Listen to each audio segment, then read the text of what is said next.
Hello, I'm Isaac Hayes III, founder and CEO of Fanbase, and I'm here with a very important message. We are at a turning point in the Black community where we must have equity in the apps we use that scale to billions of dollars. But this time, we own the infrastructure, we own the culture, and we shape the future. And Fanbase is the future. Fanbase combines the free functionality of Instagram, TikTok, and YouTube into an all-in-one platform built for the evolution of social media and monetization.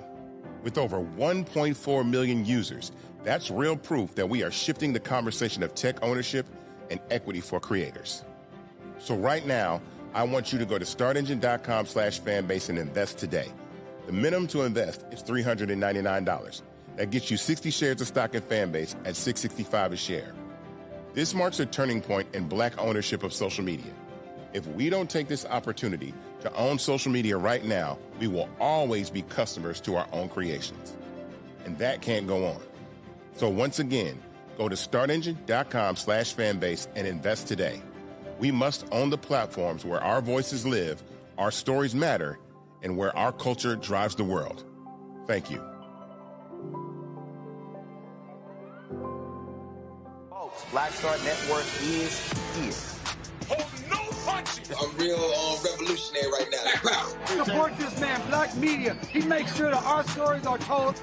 Thank you for being the voice of Black America, Roland. Stay black. I love y'all. All momentum we have now, we have to keep this going. The video looks phenomenal. See, this difference between Black Star Network and Black-owned media and something like CNN. You can't be Black-owned media and be scared. It's time to be smart. Bring your eyeballs home. You dig?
Today is Monday, December 15th, 2025. Coming up on Roland Martin Unfiltered, streaming live on the Black Star Network.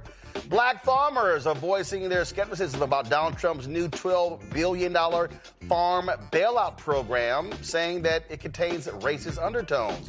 John Boyd from the National Black Farmers Association will join us. Millions are watching to see what will happen next with the Affordable Care Act, especially after the Senate, just refused to extend the credits. I'll talk to the former official from the Centers for Medicaid and Medicaid Services to understand what this means for your health care. Recent polling shows that only 31% of voters approve of Donald Trump's handling of the economy, but Fox News is like, oh my God, it's fantastic. It's wonderful. It's a great economy. Well, that's what happens when you make $15, $20 million a year. We'll talk with the economist Morgan Harper from the American Economic Liberties Project.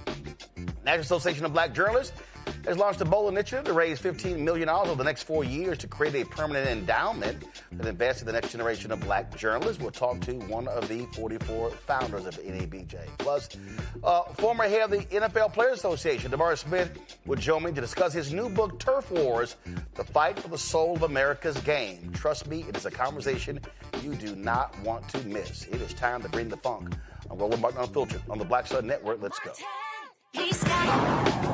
Whatever the biz, he's on it. Whatever it is, he's got the scoop, the fact, the find. And when it breaks, he's right on time and it's rolling. Best believe he's knowing. Putting it down from sports to news to politics. With entertainment just for kicks, he's rolling. It's on go, y'all. It's rolling Martin, yeah. Rolling with rolling now. He's funk, he's fresh, he's real, the best. You know he's rolling Martin now.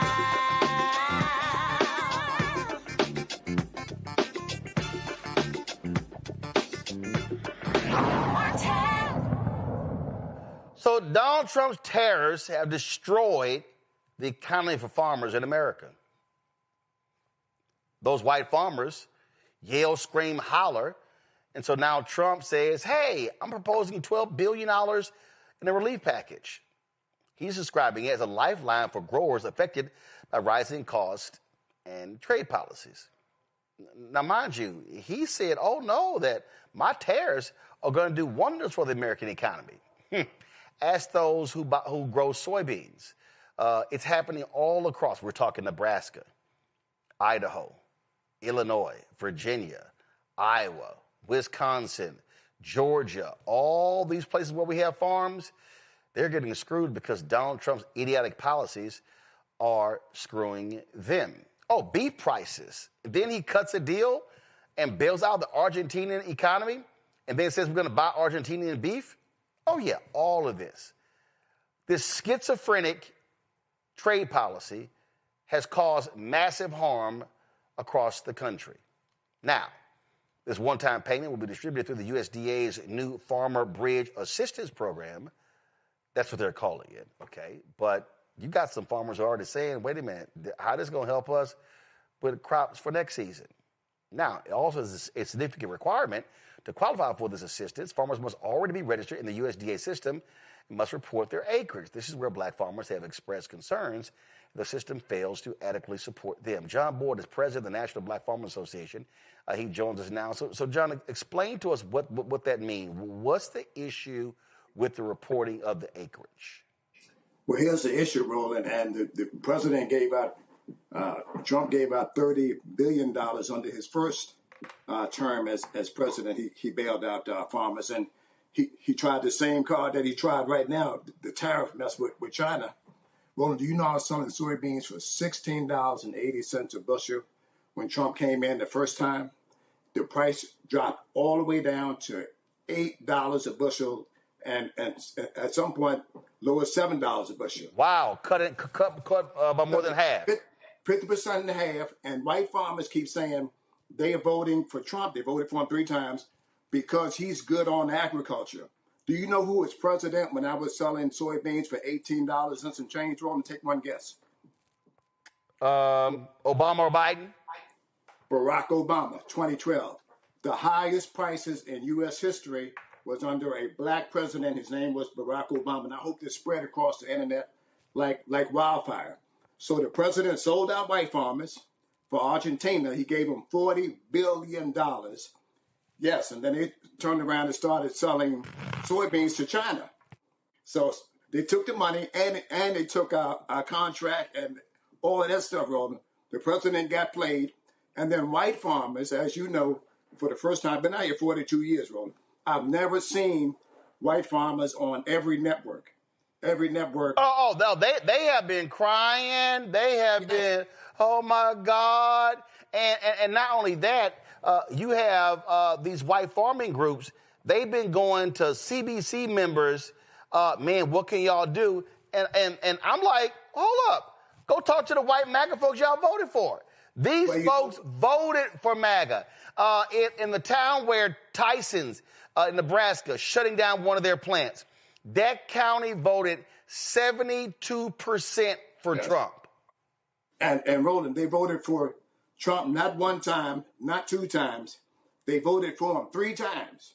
They voted for him 3 times. And when I came out for Harris, I came out for Harris swinging and campaigned for, endorsed to the whole 9 yards. white farmers were calling me and said, well, Democrats ain't never done nothing on farmers. They don't even talk about farmers. But guess what? This president is sending them into bankruptcy, farm foreclosure, farm suicides. All of those things are happening under his watch. And every press conference, this president starts out with, he says, sleepy Joe Biden did it. Joe Biden did not impose tariffs on China. This is Donald Trump's whole bread and basket. This is his baby from A to Z, Roland, and it happened from January to now. So within a year's time, this president is putting white farmers out of business, and his vice president, J.D. Vance, is buying the land under his company called Acre Trader. Y'all look it up if you don't believe me. So they got a master plan here, and what I'm telling black farmers is, no, man, apply. They're banking on you not to apply. Go into those local offices. Matter of fact, Roland, I'm going tomorrow. I'm going to my local office tomorrow, and I'm going to apply. They are banking on black farmers not applying. They are banking on black farmers to miss the deadline, and they're banking on us not to go in and get farm serial numbers, report. We're going to do it this time. We're going to fix their ass, because, look, that's how they leave us out, and they know that this system that's in place is geared up for white farmers. Yep. Now, there's some stuff on the internet right now, Roland. I want to clean it up. This is not slave reparations. This is not a court case that you opt out of. It's not. It's not any of those things, Roland. Yep. It's a Trump-created program, and it's called Farmer Bridge Assistance Program, where he's going to compensate white farmers for the mistake he made. Now, here's what happened. He created this trade fiasco. He created the problem with tariffs and all this stuff. And then we turned around and had to pay tariffs on all of the parts that come in. And when my combines go down road, and I have to wait for parts to come from other parts of the world because we don't make them here. And then I got to pay extra money. I got to pay extra money for these parts, man. So everything that that's happening on my farm right now, and I want to make something clear because, man, I read these comments, man. You got the baddest damn show on the internet, the baddest show that speaks directly into the heart of the black community. And they asked 2 or 3 questions at the same time. Did the board vote for Trump? I did not vote for Trump. I supported and endorsed Harris. That's the first thing. Is board really a farmer? Yes, I'm really a farmer. I'm 4th generation farmer. My daddy was a farmer. I come from the Boyd plantation. Family farm has been in our family for over 100 years. And yes, I raised soybeans, all of these things. So I read those comments and I get so irritated out of the same ignorant question. They deserve what happened to them. I don't deserve this stuff. Donald Trump did this stuff. That's the first thing. We are dumped in this thing, and I'm saying because we're dumped into it, I want black people, black farmers in this case, to flood the offices and apply. Flood the offices and apply, and if you don't get it, me and Roland are going to help hold our USDA accountable. See, this is the thing that really irritates me. I've seen all the stories you mentioned. These white farmers, we don't want a government handout. Yes, they do. You got one last time. Second of all, people really don't understand the power of the Department of Agriculture. Yeah. They don't understand that. Listen, under Biden, then Congresswoman Marsha Fudge, she didn't want to be Secretary of HUD. She wanted agriculture, and she fought hard for agriculture. People have no idea that white folks, white farmers, they have controlled that USDA budget, the subsidies that they have gotten, the internal bank in the USDA that's funded all sorts of projects. And so folk need to understand this ain't some canned goods and some bushels and some oranges. No, we're talking billions upon billions of dollars that white farmers have controlled, and they ain't never wanted black folk to have a foothold in the USDA. And you know what, Roland? Thank you for that plug. And listen, when Biden, and you helped me do this, man, to your credit, $5 billion that we lied before we finally got it done for black farmers and returned our land out of federal inventory. White farmers could have said, hey, you know what, board, how can we help you implement this, man? the black farmer's been done wrong. How can we help you do this? Instead, Stephen Miller went out and found white farmers and sued us in all these federal courts, blocking the aid to black farmers.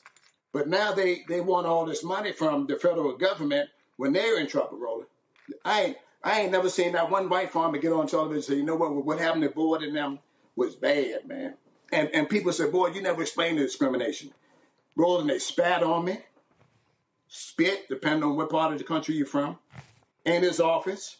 He spat in his tobacco can. That's what he told the people. Went on my shirt. They called me a nigger openly. I took him to court. The court said they only did it one time so they can do it.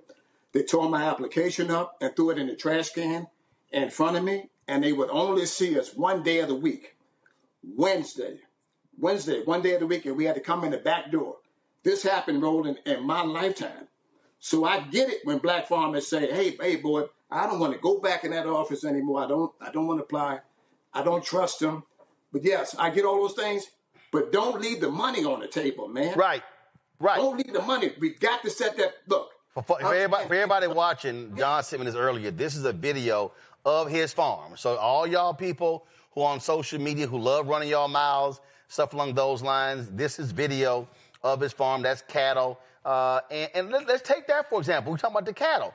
Beef prices. I mean, beef prices have absolutely just collapsed. And again, Trump is sitting here, and he's been so arrogant saying, oh, yeah, y'all pipe down. I'll deal with y'all.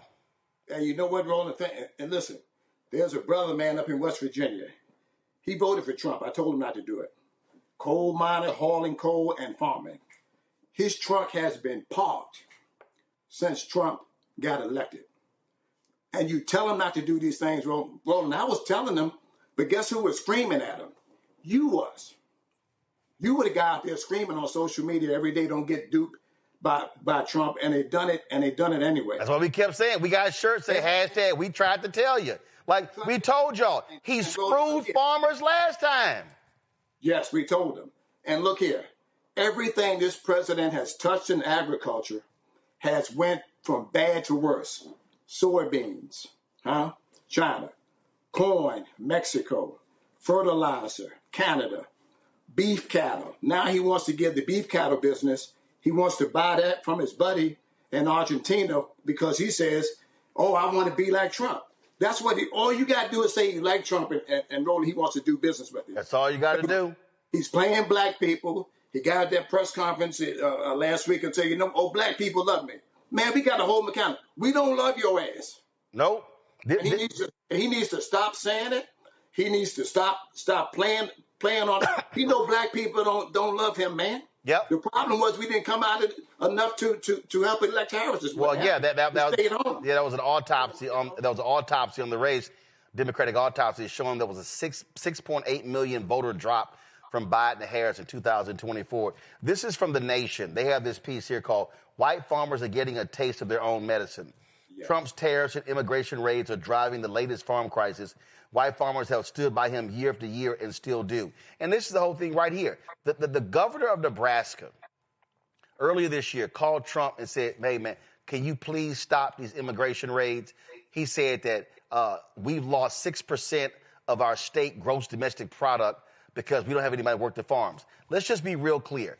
All of these white farmers who are sitting here saying, shut the border down, they have been hiring and they have been making money off of the work of illegal, of undocumented workers. That's what they've been doing. So the same people now who are complaining about how they can't find folk to work, we are hearing this, Nebraska, Mississippi, all these states. So it's like, oh, I don't want to hear anything because you may have to file for bankruptcy because you don't have any workers. You voted for this. Then it's like, well, no, I voted for this, not for that. It all came together.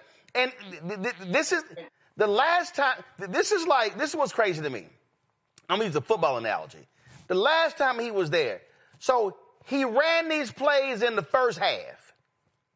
Now we're in the second half, and you shocked he running the same play?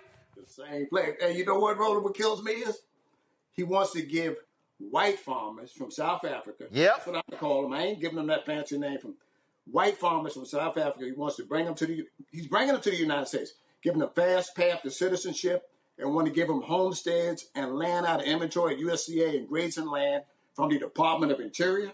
And he wants to get rid of Ethiopians. He wants to get rid of Somalians. He wants to get rid of Haitians. Anybody that look like me and you, they got a deadline to leave this country, man. But they say, oh, it has nothing to do with race, but you only bringing in white farmers from South Africa, and you're going to give them a fast path to citizenship, and you want to take and get black people out of this country, man? We got to say hell no to this kind of rhetoric. This article is interesting. This guy, Caleb Ragland, he's president of the American Soybean Association, says that farmers are going to lose about $44 billion this year. Look at this here. Ragland, for example, supported Trump dating back to 2019. Trump won a majority of USDA farming-dependent counties ahead of his first term. And within years of assuming office, his trade wars drove American farm exports to China down from $19.5 billion to $9 billion. That's a loss of $10.5 billion. Ultimately, farmers saw a decline of $27 billion in agricultural exports, nearly 71% of that attributable to soybean profit loss. But guess what? Ragland, a soybean farmer, still turned right back around and voted for Trump again in both 2020 and 2024. Here again, he was just one of many. Farmers increased their support. This is crazy. They lost money under Trump, massive, made money under Biden, but they increased their support for Trump by 5% in 2020, hitting 76% support, and then increased it again in 78 to 78%. And so it's like, oh, and then he got 80% of these farmers' votes. And now y'all want to go on TV weeping and moaning and gnashing of teeth. You literally voted for your own demise. They really did, Roland. And you know what kills me is the only thing that this president is doing that he said he was going to do. First of all, they didn't want me at the meeting because I was trying to get in there. I was trying to say this is where we need to move and all this stuff. They didn't want me in the meeting. And it said something about they want to get away from DEI and all this stuff. Roland, ain't no DEI on my farm. My cows eat the same amount of hay as white man cows do. My tractor burns the same amount of fuel as a white farmer's tractor do. I got the same high cost that white farmers do. So why can't I have a seat at the table to air our grievances about what's going on in our particular population of black farmers? Because we got a whole set of different problems. Companies don't want us. They want to dog us. They want to dump on us. Government dumped on us. They don't want you at the table. They don't want us to apply for this money. And that's why I'm going to keep hitting that name, because I know this is a show to get it out there.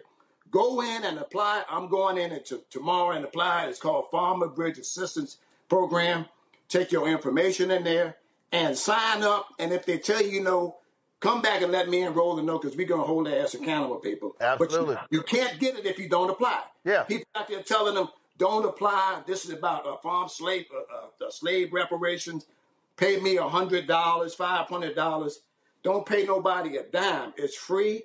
Get up and go to your local farm service agent. Yes, the same people dogged us. Go back into those offices and put the ink to the paper and sign it at the end. And then if you don't get your money, you call us and let us know. So this is from USDA.gov. Of the $12 billion provided, up to $11 billion will be used for the Farmers Bridge Assistance Program, which provides broad relief to United States row crop farmers who produce barley, chickpeas, corn, cotton, lentils, oats, peanuts, peas, rice, sorghum, soybeans, wheat, canola, cram, flax, mustard, rapeseed, safflower, sesame, and sunflower. Yes. Then it says farmers who qualify for the FBA program can expect payments to be released by February 28th, 2026. Eligible farmers should ensure their 2025 acreage reporting is factual and accurate by 5 p.m. Eastern on December 19th. 5 p.m. Eastern on December 19th. Today is December 15th. So, folks, you got till 5 p.m. Eastern by Friday. And then the remaining $1 billion of the $12 billion in bridge payments will be reserved for commodities not covered in the FDA program, such as specialty crops and sugar, for example. And so, again, if you have any questions, folks, to submit questions, justification for USDA Farmer Bridge Aid, or to request a meeting on Farmer Bridge Aid, producers can reach out to farmers. Y'all, emails right here. Farmerbridge at USDA.gov. Farmerbridge at USDA.gov. John, final comment. And Roland, I want to go a step further. This is my official statement on this on your show. Farmers go in and apply. We're not opting out anything. This isn't slave reparations. Stop spreading that false story on the internet. There is no money to apply. People charge $100, $500. Don't do it. It's a scam. It's free. Go into the local office, apply, and for those people who putting out that bad information, shame on you. You know, God got a special place for people like you. Stop doing it. Go into the office and apply. If you don't apply, you can't get it. This is John Boyd, President and founder of the National Black Farmers Association, and this is my official statement on Roland Martin, the right outlet to get this out to Black America. All right, John, we appreciate it. Keep up the fight. We'll stand right with you. Thank you, brother. Thank you very much. I want to bring in my panel real quick because, folks, what we're talking about here is, look, it's real. Dr. Ome Congo, being a senior professor at Lecture School of International Service at American University, author of Lies About Black People, How to Combat Racism out of D.C., Raven Schwam Curtis, content creator and keynote speaker out of Chicago, Teresa Lundy, principal founder, TML Communications out of Philadelphia as well. Raven, I'll start with you. Listen, he's wrecking the economy, pure and simple. This ain't even a conversation. And the thing is, these white farmers, it's just kind of like, oh, let's just keep just destroying ourselves. They keep voting for this fool, and they're like, oh my God, I can't believe this happened again. What gives? Yeah. You don't get to be woe is me and then make decisions that create the woe is me conditions. You know, pick a struggle. Can't be both and, it's either or. Roland, I think you were really poignant in your sort of original comments on this, that this is a traditional Trump tactic. He manufactures a problem. He offers a solution or a partial solution or approximation of solution on a silver platter, pretends that he's doing some grand favor for us, and then uses that for great press, right? For good headlines that he really needs in a moment where he's getting a lot of bad press because of his failures around the economy and a whole host of other issues. So I think that's important to point out here first and foremost. I also want to ground us in some historical context here. We're talking about an industry in this country specifically built on the backs of our enslaved ancestors, right? It's not an accident that the vast majority of farmers in this country are white. That is the direct result of indigenous genocide, land theft, and the enslavement of our ancestors to procure mass wealth for white people in this country with no reparations for us, still fighting for that. There are programs that are starting around that, but certainly a fight that still rages on. So I just want to ground us in that truth. And to John's point, I think it was really important that he's calling our community in, right? Get this money while the money is good. Get this money while the getting is good. I think that's an important call in. And I also want to name it's understandable that our community is deeply skeptical, of various apparatuses in this country, whether it's the medical system, whether it's USDA. There is deep historical precedent for that. There has been and continues to be deep betrayal. And I think we have to recognize, when it's important to tap in and engage with resources that are critical for the growth and sustainability of our agricultural industry and for Black farmers. It really is insane listening to these people, Ome Congo. Mm-hmm. I have seen more white farming tears on these TV shows, and I'm sitting there going, you contribute to your own demise. Like you really did it yourself. And what I've said to the Democrats is, y'all should say it. Y'all should look. Matter of fact, every time I see one of these stories, these some sorry ass reporters, they should open up and say, before I begin the interview, did you vote for Trump? Yeah. It's real. And some will say, I've seen some of these interviews as well, and some will say, well, we all shouldn't be grouped into one area. We all shouldn't be labeled as the same. But you did this, like as Farmer John said, not once, not twice, but 3 times for this individual who played you the first time. If these guys voted for him the first time around, I don't know what their problem was, obviously, but you can get a pass for messing up your vote. But when you do it 2-3 times, you're committed to this guy. They chose whiteness over everything else, period, bottom line. Some of them, may have gone with Biden, a little bit in 2020, but when it came down to it, they went with whiteness. And they felt like this guy was going to take care of them. And I didn't realize, you started off the segment by saying that some of these guys are now going to the Congressional Black Caucus, looking for some assistance and whatnot. So hopefully that means that they won't file any lawsuits this time around once black people start trying to get their money. But with Stephen Miller around, you never know. These guys, look, I wouldn't be surprised, Roland, if some of these guys got Trump 2028 hats. That's how deep this is. And that's why, like you said, the Democrats got to be calling them out. The reporters got to call them out as well. This is a time for accountability. And just like Trump, people who did vote for him don't want to take accountability for what they did to help get us into this mess and to get them into a mess. And for Farmer John to say that prices were better for him 10 years ago when Obama left office, that should be all of the advertisement that you need right now. But they don't want to do it because they're sticking with him because whiteness prevails. And we have seen time and time again, Roland, many people will sacrifice their own lives for whiteness to prevail, even if they are not going to benefit. It's Lyndon B. Johnson all over again about teaching the lowest white man he's better than the best quote-unquote color man. He'll let you pick his pockets. Teresa, and Democrats should be hammering these folks on this repeatedly. You're absolutely right. If this wasn't a gift to the Democratic Party, that's something that, if I'm the Democratic Party and on that communications team, I would be actually looking at facts in and around our local neighborhoods and our certain districts. I know in Pennsylvania, we have rural and urban areas. And in some of these areas, in these rural areas, we have a lot of farmland. And so there are a few farmers that want to, quote, get in the game. But with Trump's bill and what they're proposing, they won't even have a chance. And so if I'm a Democrat and we know that in some of these counties where these farmlands are happening, and then we keep, saying diversity and inclusion and unity is our top priorities, then we need to really have a clear understanding of what that looks like and break it down so people understand why this matters. I think your guest was spot on when he said, listen, the scams and the gimmicks are A1 and really determining about this application. Like, the application process is free. Information is free.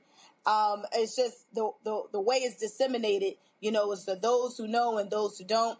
But again, I think this is a real opportunity for the Democratic Party to really bring some of these national issues right at home, as we all just suffered some food insecurity in our own neighborhoods and communities. All right, folks, going to a quick break. We come back, more about what's happening with this economy. And, of course, Affordable Care Act is tied right into that. You're watching Roland Martin Unfiltered on the Black Star Network. This week on The Other Side of Change. Book bans, anti-intellectualism, and Trump's continued war on wisdom. This is a coordinated backlash to progress. At the end of the day, conservatives realized that they couldn't win a debate on facts. They started using our language against us, right? Remember when we were all woke and the woke movement and all that kind of stuff?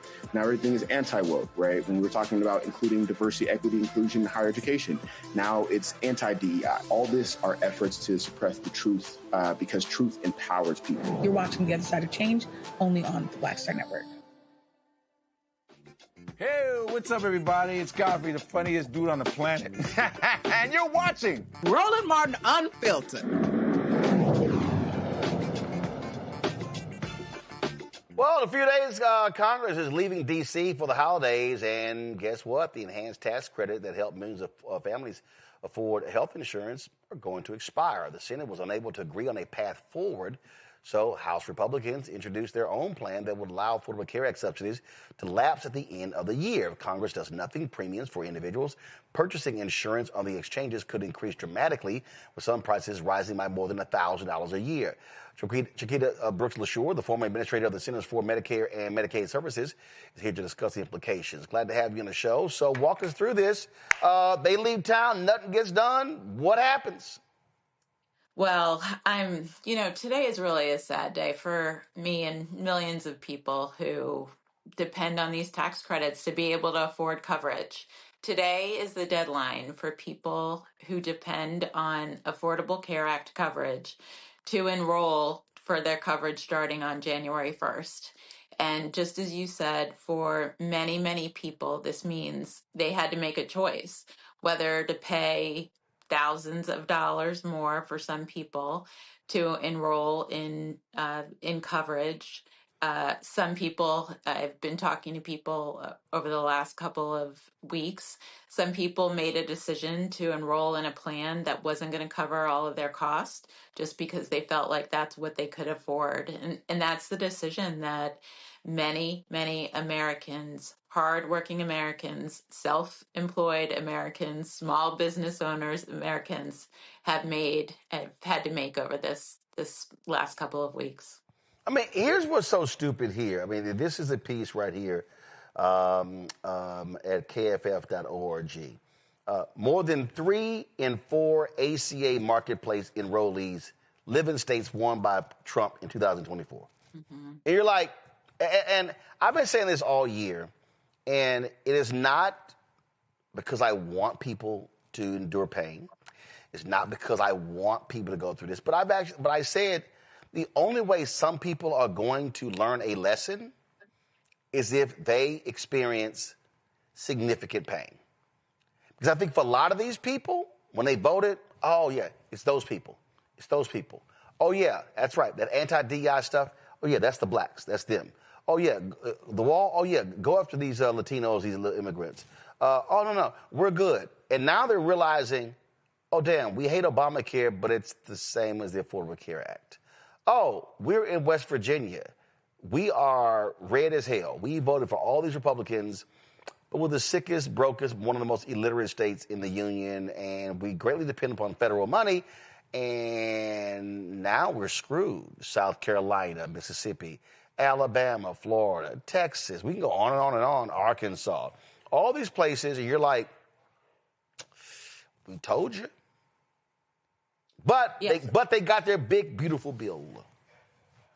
Yeah, it's unfortunate, as you said. I mean, I would say a couple of things. One, whether we're covered on Obamacare or the Affordable Care Act or not, we all pay the price when people lose health coverage because hospitals across our country are very dependent on Medicaid, and the ACA coverage has really helped them to make sure that they get the care, that they get paid for the care that they deliver. And what we have already started to see as a result of the bill that was passed earlier this year by Congress is that there are places across this country, often in rural areas, where hospitals are already starting to make changes, where hospitals are closing, where hospitals are saying, oh, we can't keep open our labor and delivery units. And so, again, I think that one of the reasons why what you said is true, that in a lot of the red states, we, during the Biden administration, actually saw the significant increases in enrollment. And it was for two reasons. One, because many of those states haven't expanded Medicaid, and so they were even more dependent on ACA or Obamacare subsidies than some of the other states. And that's why we are going to see a lot of people in these areas who are seeing their coverage become much more expensive. Yeah, right here. From kff.org. Since the enhanced and premium tax credits were introduced, the number of people who receive health coverage through the ACA marketplaces has more than doubled. And more than half, 55% of the national growth comes from Texas, red, Florida, red, Georgia, red, North Carolina, red. In 6 states, Texas, Trump won, Louisiana, Trump won, Mississippi, Trump won, Tennessee, Trump won. Georgia, Trump won. West Virginia, Trump won. Enrollment has more than tripled in 5 years. In Florida, West Virginia, and Alabama, 98% of people enrolled in marketplace coverage receive federal financial premium assistance, and 99% do in Mississippi. Oh, but they can't be. We don't want that pesky government stuff. We want to pull ourselves up by our own bootstraps.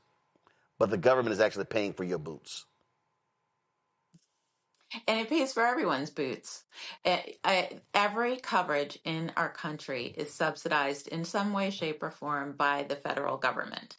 If you get coverage through your employer gets a tax cut and tax break as a result, and so do you. If you're covered by TRICARE, if you're covered by Medicare. So why should we treat the ACA any different? It's important that coverage be subsidized in part so that people can get the care that they need. Again, it helps all of us, not just those of us who are dependent on the program, because we all benefit from having providers, doctors, nurses, hospitals across this country be able to see people when they get sick and make sure they get paid for it. Well, I think come January 4th, 5th, it's going to be a lot of howling coming from a lot of places. And you have some nervous Republicans, especially those 35 Republicans who are from purple districts. They're really going to be running themselves scared. So we'll see. We appreciate it. Thanks a lot. Thank you. All right, folks. Maria Bartiromo swears the economy is fantastic. I think she's high as hell. We'll talk about that next. The state of the economy, right here on Roland Martin Unfiltered on the Black Star Network. Don't forget to support the work that we do. Join our Bring the Funk fan club. Your dollars make it possible for us to do the kind of work that we do. If you want to contribute to our fan club, please, you want to do so via Cash App. Use the Stripe QR code. That's also for credit cards at the bottom left-hand corner. PayPal is R Martin Unfiltered. Venmo's RM Unfiltered. Zelle, Roland at Roland S. Martin.com, Roland at RolandMartinUnfiltered.com. Checks and money order. Make it payable to Roland Martin Unfiltered. P.O. Box 57196, Washington, D.C. 20037 7-0196. Back in a moment. Next on the Black Table with me, Greg Carr. America is being reshaped in real time by a group of 6 people, unelected and without any checks and balances. By the end of the current Supreme Court session, education, the workplace, who gets to elect our leaders, and so much more could radically change. This week, we reconvene our legal roundtable and look at what the new America may look like and how we should respond. That's next on the Black Table, right here on the Black Star Network.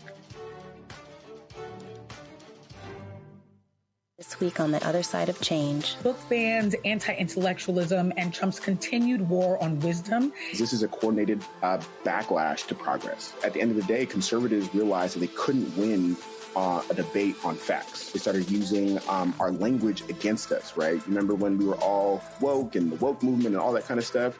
Now everything is anti-woke, right? When we were talking about including diversity, equity, inclusion, and higher education, now it's anti-DEI. All this are efforts to suppress the truth because truth empowers people. You're watching The Other Side of Change only on the Black Star Network. If in this country right now, you have people get up in the morning and the only thing they can think about is how many people they can hurt, and they got the power, that's the time for mourning. For better or worse, what makes America special, it's that legal system that's supposed to protect minorities from the tyranny of the majority. We are at a point of a moral emergency. We must raise a voice of outrage. We must raise a voice of compassion. And we must raise a voice of unity. We are not in a crisis of party versus party. We are in a crisis of civilization, a human rights crisis, and a crisis of democracy itself. And guess what? You've been chosen to make sure that those that would destroy, those that would hate, don't have the final say, and they don't ultimately win. Michael McMillan, President and CEO of the Urban League of Metropolitan St. Louis, and you are watching Roland Martin Unfiltered.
I remember, I can't remember, was it a movie or was it a comedy special? And the person was making this comment about some crazy stuff that somebody said, and they said, that must be some good shit you're on. Well, they must have some seriously great weed over at Fox Business. Because Maria Bartiromo, you know, long before she was at CNBC, she was one half of the Money Honeys. Don't ask me why. I've seen her in person. So anyway, she literally said this on Fox News. Because you got to remember, she is a massive, I mean, her supply of chapstick to kiss Trump's ass costs her a lot of money per month, okay? Listen to this. People are frustrated with housing and the price of homes. People are frustrated with certain food items. But there are a number of things that President Trump has already been incredibly successful doing. So when he says this affordability issue is a hoax, he's right. He's basically talking about how the Democrats have taken this word affordability and used it as their calling card for the 2026 elections. They think that these Democrat wins that we just saw in Miami, in New York City, in other places like New Jersey, we shouldn't be surprised that the Democrats won those races. These are all blue states and cities, so it's no surprise there. What is a surprise is that after all of these years, the Republicans keep getting rolled over by the Democrats' messaging. I got to tell you, I don't think that people really feel as bad as the Democrats are talking about. The economy is doing well. There's $18 trillion of new investment that have come into this country.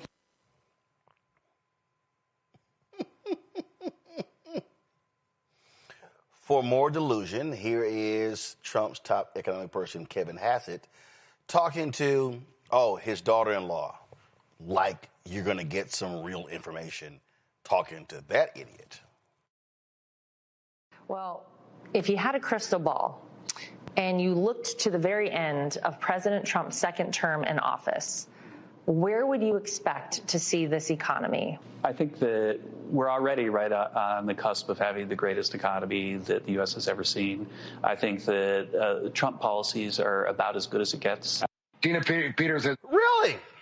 New polls show 31% of voters approve of Trump's handling of the economy. His worst economic rating yet. Families are struggling with affordability. Again, still the orange one is bragging about how amazing the stock market is and promising to, quote, make America affordable again. He continues to dismiss the concerns of high prices as a hoax cooked up by Democrats. Okay, so here's the thing that I find to be hilarious here. He announces affordability as a hoax. Wasn't he running on affordability last year? Oh, so affordability was real last year, but it's a hoax now. Like I said, that must be some good shit they're smoking. Morgan Harper is the Director of Policy and Advocacy for the American Economic Liberties Project. She joins me now. Morgan, glad to see you. these people literally are high. I mean, this idea that, no, the rest of you, you're totally wrong, you're crazy, and you're looking at Bartiromo going, yeah, it ain't no problem for you because you damn near making $20 million a year. Right. Yeah, I mean, this disconnect between what real people are experiencing, which the polling data would reflect, and they're saying, the American people are speaking pretty clearly, and they have been for some time, that all is not well in the economy. And what pundits who have been very closely tied to the administration and, to your point, his family members are saying are neither here nor there. These are totally different existences. And I think, continuing to point to the stock market, as we've talked about, Roland, kind of neglects the fact that a lot of people are not playing in the stock market. And if they are active on the stock market, it's through in a passive way in mutual funds. And they are still living with the reality that being involved in the stock market even a little bit is not enough to guarantee you any kind of financial stability. Most people in America recognize, the conversation you were having before, that you are one illness away from having financial devastation, and there's nothing that Fox News or Donald Trump can say to wish that away. And that's what a lot of American people are looking for, is real solutions. But we're dealing with a crony federal government right now that is just about rewarding friends and not solving real problems. And the economic problems are mounting. Oh, yeah. So here is Bryson DeChambeau, same thing, who got paid millions of dollars to lead the PGA Tour for Live Golf. So he's at the White House, and he's just, hey, guess what? Let me just kiss more Trump ass. Listen. Current U.S. Open champion. My goodness. Well, I did not know I was going to be coming up here today, but I got to say thank you. And what the president done in this term has been incredible, right? It's the greatest economy that we've ever had. And just to be serving on the President's Council of Sports, Fitness, and Nutrition has been such an honor. And the First Lady looks so beautiful, by the way. And I'll say cheers to the greatest economy that we've had in a long, long time. Yeah, more bullshit. If a golfer says it, it must be true about the economy. Well, when Live Golf gives you a $125 million check to come play, yeah, I think things are great in your life, Bryson. Yeah, I mean, in the beauty of the First Lady, I have no idea what that has to do as an economic indicator. But here's what the reality is. And this, again, is showing up in all the data. Take any facet of American life. Data that we can actually check, because they stopped releasing the data. They don't want to release jobs numbers because they know it's bad. Right. I mean, it's all kinds of stuff they're canceling because they know it sucks. Right. But even the things that are available, like utility prices, for example, I mean, these are continuing to go up. People are now reporting that they have utility bills, even if we're just talking about electricity, that are getting into the hundreds of dollars a month to heat a household. Add on to that gas, same dynamic, completely out of control markets that are at the whim of Wall Street. And the American people, again, are saying very clearly, we can't keep up with this. And so to see this disconnect with what's going on in the administration and just how much people are struggling, it's a pretty scary time. 3-time Trump voter here on CNN. Watch this. My kids' daycare went up. Can't afford the cost of food. Using credit cards for everyday expenses. No money left after their bills are paid. Pretty much just a whole bunch of financial mess. We changed presidents at the beginning of the year. We did. And the guy who moved into the White House said that he was going to fix it. Several times he said it would be easy. Absolutely. Has he fixed it? Absolutely not. I'm definitely waiting for him to fix it. Jones is a 3-time Trump voter, but she says he has simply failed to keep his promise to lower the cost of living. I'm very let down by that. Very, very let down, because I feel like it's only gotten worse. No, you fell for the okie doke. Again, so many of these people, this woman, farmers and others, they believed his lies, and now they're stuck. Now they're having to live with it, and we're sitting here going, we tried to tell you. Yeah, I mean, I think it is devastating to hear people, even if they voted for Trump, to have to go through this struggle of getting through daily life. So I don't want to diminish that at all, but it is the reality that a lot of this was predictable. President Trump has put out a lot of talk, but you cannot staff. Let's just look at the basics of how he has managed this administration. You cannot staff your administration with people who have no background in these issue areas and expect that any useful policy is going to come out of that. And to our earlier point, I mean, we have some like really complicated problems that we need to solve in this country. Let's look at healthcare, for example. Beyond just the subsidies of the ACA, we have a market that has been totally captured by large healthcare conglomerates, and we have no vision on the table from this administration as to what to do about it. Should more people be in Medicare, for example? Right. That is not an easy thing to pull off. That requires people to have a background in understanding the healthcare industry. Yeah. To be able to then implement a better solution. Then again, when you also have the richest cabinet in history, they don't really give a damn. I do have to ask you this, because this is the one that drives me crazy before we go to our panel with questions for you. So she said here, like, oh, my God, it's amazing. So she threw out, we got $19 trillion in new investment. I saw some talking head on some clip on CNN. I saw it on social media going, $22 trillion in new investment. Okay, here's why that's insane. Go to my iPad here. The United States, I just want y'all to understand, when we're talking GDP, okay, we're talking GDP, give me, okay, look right here. These are the top, let me squeeze it in here. These are the top 15 countries by GDP. The United States is a $30 trillion economy. China is a $19 trillion economy. Those two are the only ones that with those digits. Germany, 5. Japan, 4. India, 4. United Kingdom, 3. France. Trump touts the trillions that Saudi Arabia is going to be investing. Y'all, the GDP of Saudi Arabia is only $1.27 trillion. They're lying, Morgan. There's not $18 trillion in new investment. $18 trillion in new investment would qualify as the third largest economy in the world. That's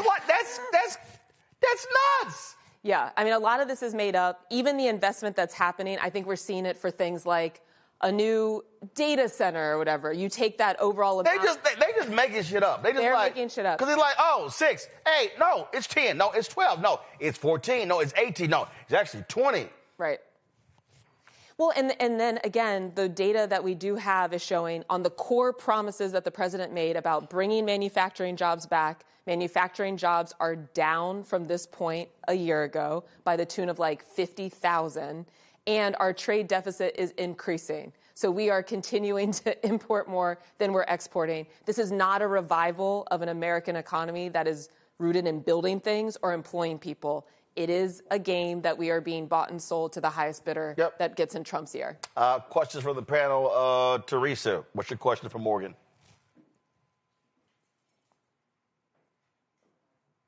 Hey, Morgan. Hi. Thank you so much for that high-level overview. You know, as we just kind of went back and saw that clip of the reality versus the economic polls, how do people learn to actually trust what they're seeing and also face the reality of what they're dealing with, especially in Trump's economy? Yeah, I mean, I think this gets to something you all were talking about earlier, is we have to have spokespeople out there that are calling out the BS, identifying the lie, but not stopping there, also talking about a better path, a different solution. So let's come back to healthcare, for example, which I touched on earlier. You know, yes, the ACA subsidies, we need to protect those. But when we have people that are saying like, oh, we're just going to start accounts for people, like we've heard from some of the Republicans, we're going to start these healthcare accounts and everything will be okay. We need to be like, no, but here's what would be better. Why don't we let more people get into Medicare so that we have predictable pricing? That's a substantive idea. Why are we not banning prior authorization that then slows down the delivery of healthcare? These are all concrete solutions that would allow people who do have an interest in government looking out for people, lowering costs, having something that people can really understand as a better alternative rather than getting lost in all of the misinformation and lies that are coming out of the White House. Right. So Trump threw out $21 trillion in new investment. This is CBS right here. The White House put a list together. It includes more than 100 corporate commitments totaling just over $3 trillion. Yet some of the largest were originally unveiled years before Trump took office and were backed by federal funding under President Biden's administration. They're full of shit. Omekongo, your question. Thank you, Morgan, for all you do to keep us informed. My question ties to this segment as well as the last one when we were talking about healthcare. What are you seeing as it relates to the potential red state, blue state outcomes to what's happening? Because you talk to Scott Besson, he'll say, hey, just move to a red state. The economy is doing much better there. But we also know that blue states are the ones that fund red states. Are blue state governors going to be reacting to this better, or are both red and blue states just going to be screwed? How are you seeing that dynamic playing out? Well, that is another example of complete BS. I can report from the heartland, living in Ohio, a red state at this point, that people are not faring better economically. I've heard nothing but small business owners complain about how tariffs are impacting their businesses, people complaining again about these electricity prices that continue to go up. And let's stick with that as an electricity prices as an example. These utility dynamics we have utility monopolies that are very much beholden to Wall Street, and they are using financial manipulation to drive up these costs. That's everywhere. That's every state in the United States of America. So I think it is incumbent upon us to, again, identify the lie, but then also understand what's going on that is driving up some of the costs for constituents in red states, in blue states. And we're going to find it's actually not that different. The difference is that we are, in some states, fortunate to have people at the top of these state governments that are looking to actually solve problems. And we do need to make sure that they have full information about how they can actually deliver the solutions that are going to help people and make sure that they understand how to make better electoral decisions. But it's not the case that, people on the ground in red and blue states are having wildly different experiences. It's actually quite similar. I think the data center thing, another good example.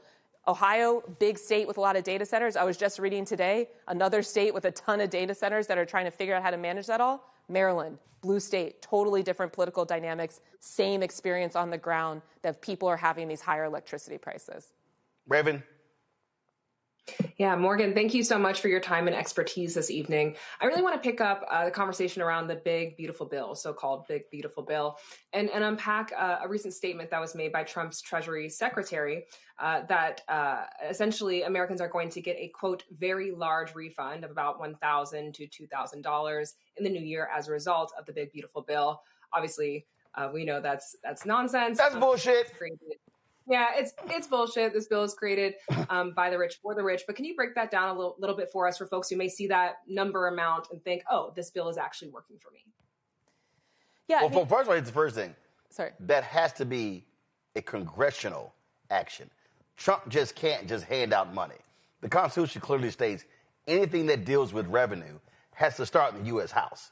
Sure, although we are in an environment where Trump is just kind of right, like whatever. So he could get some private donor and then start sending people out checks. I don't think we have any idea what exactly that might look like or what these people might do as they enter this period of desperation where they know that the economy is not doing well and they're going to try to distract people from that reality. So that I will just get out there. And again, I mean, it's, not to continue to beat a dead horse here, but I do think it's important to call this stuff out. This is not a real conversation. Yeah, it's all made up. These are lies. And this is no way to run an economy if we are trying to make sure that people are actually building stable lives here. And so Big Beautiful Bill was a complete giveaway to the rich, large corporations. When we're talking about investment that's coming in from other countries and we're talking about Saudi investment funds, I mean, look at this Netflix deal. This is another one where they're probably going to tout the fact that the Saudis it's the Paramount side of it, that the Saudis are funding the Paramount offer that's coming from Jared Kushner to be able to give us the great pleasure of further consolidating our media industry. Is that going to be part of the tally of how much great investment's coming into the U.S.? So none of this stuff is serious about actually improving people's lives. We have to continue to identify that. And yeah, I mean, I personally think it's possible that they might just do something random to try to get people money. Like you saw, Secretary Duffy is now announcing he's giving bonuses to Amtrak workers.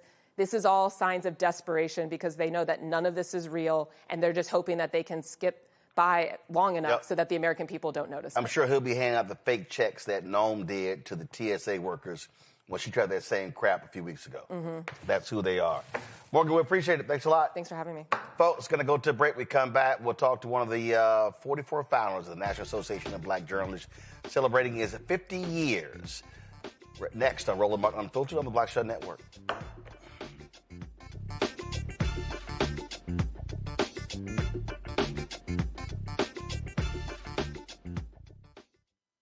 They said the quiet part out loud. Black votes are a threat, so they erased them. After the Supreme Court gutted the Voting Rights Act in 2013, Republican legislatures moved fast. New voter ID laws, polling place shutdowns, purges of black voters from the rolls. Trump's Justice Department didn't stop it. They joined in. In 2018, his DOJ backed Ohio's voter purge system, a scheme that disproportionately erased black voters. Their goal, erase black votes and political power. Yeah, that happened. These are the kinds of stories that we cover every day on Roland Martin Unfiltered. Subscribe on YouTube and download the Black Star Network app. Support fact-based independent journalism that centers African Americans and the issues that matter to our community.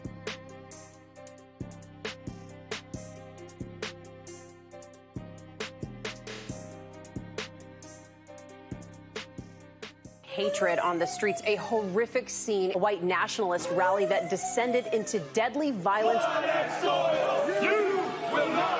White people are losing their damn minds. As an angry pro-Trump mob storms the U.S. Capitol, we've seen We're about to see the rise of what I call white minority resistance.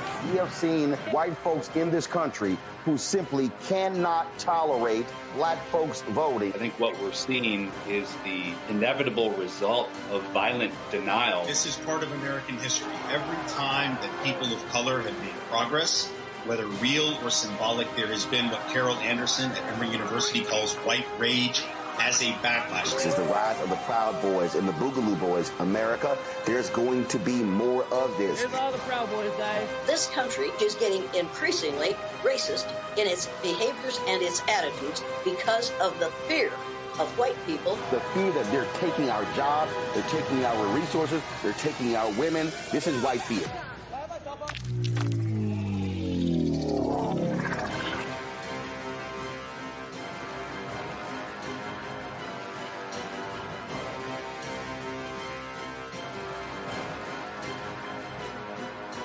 Melanie Campbell, National Coalition on Black Civic Participation and Black Women's Roundtable. And we are watching Roland Martin Unfiltered all day, every day, 24/7. Spread the word.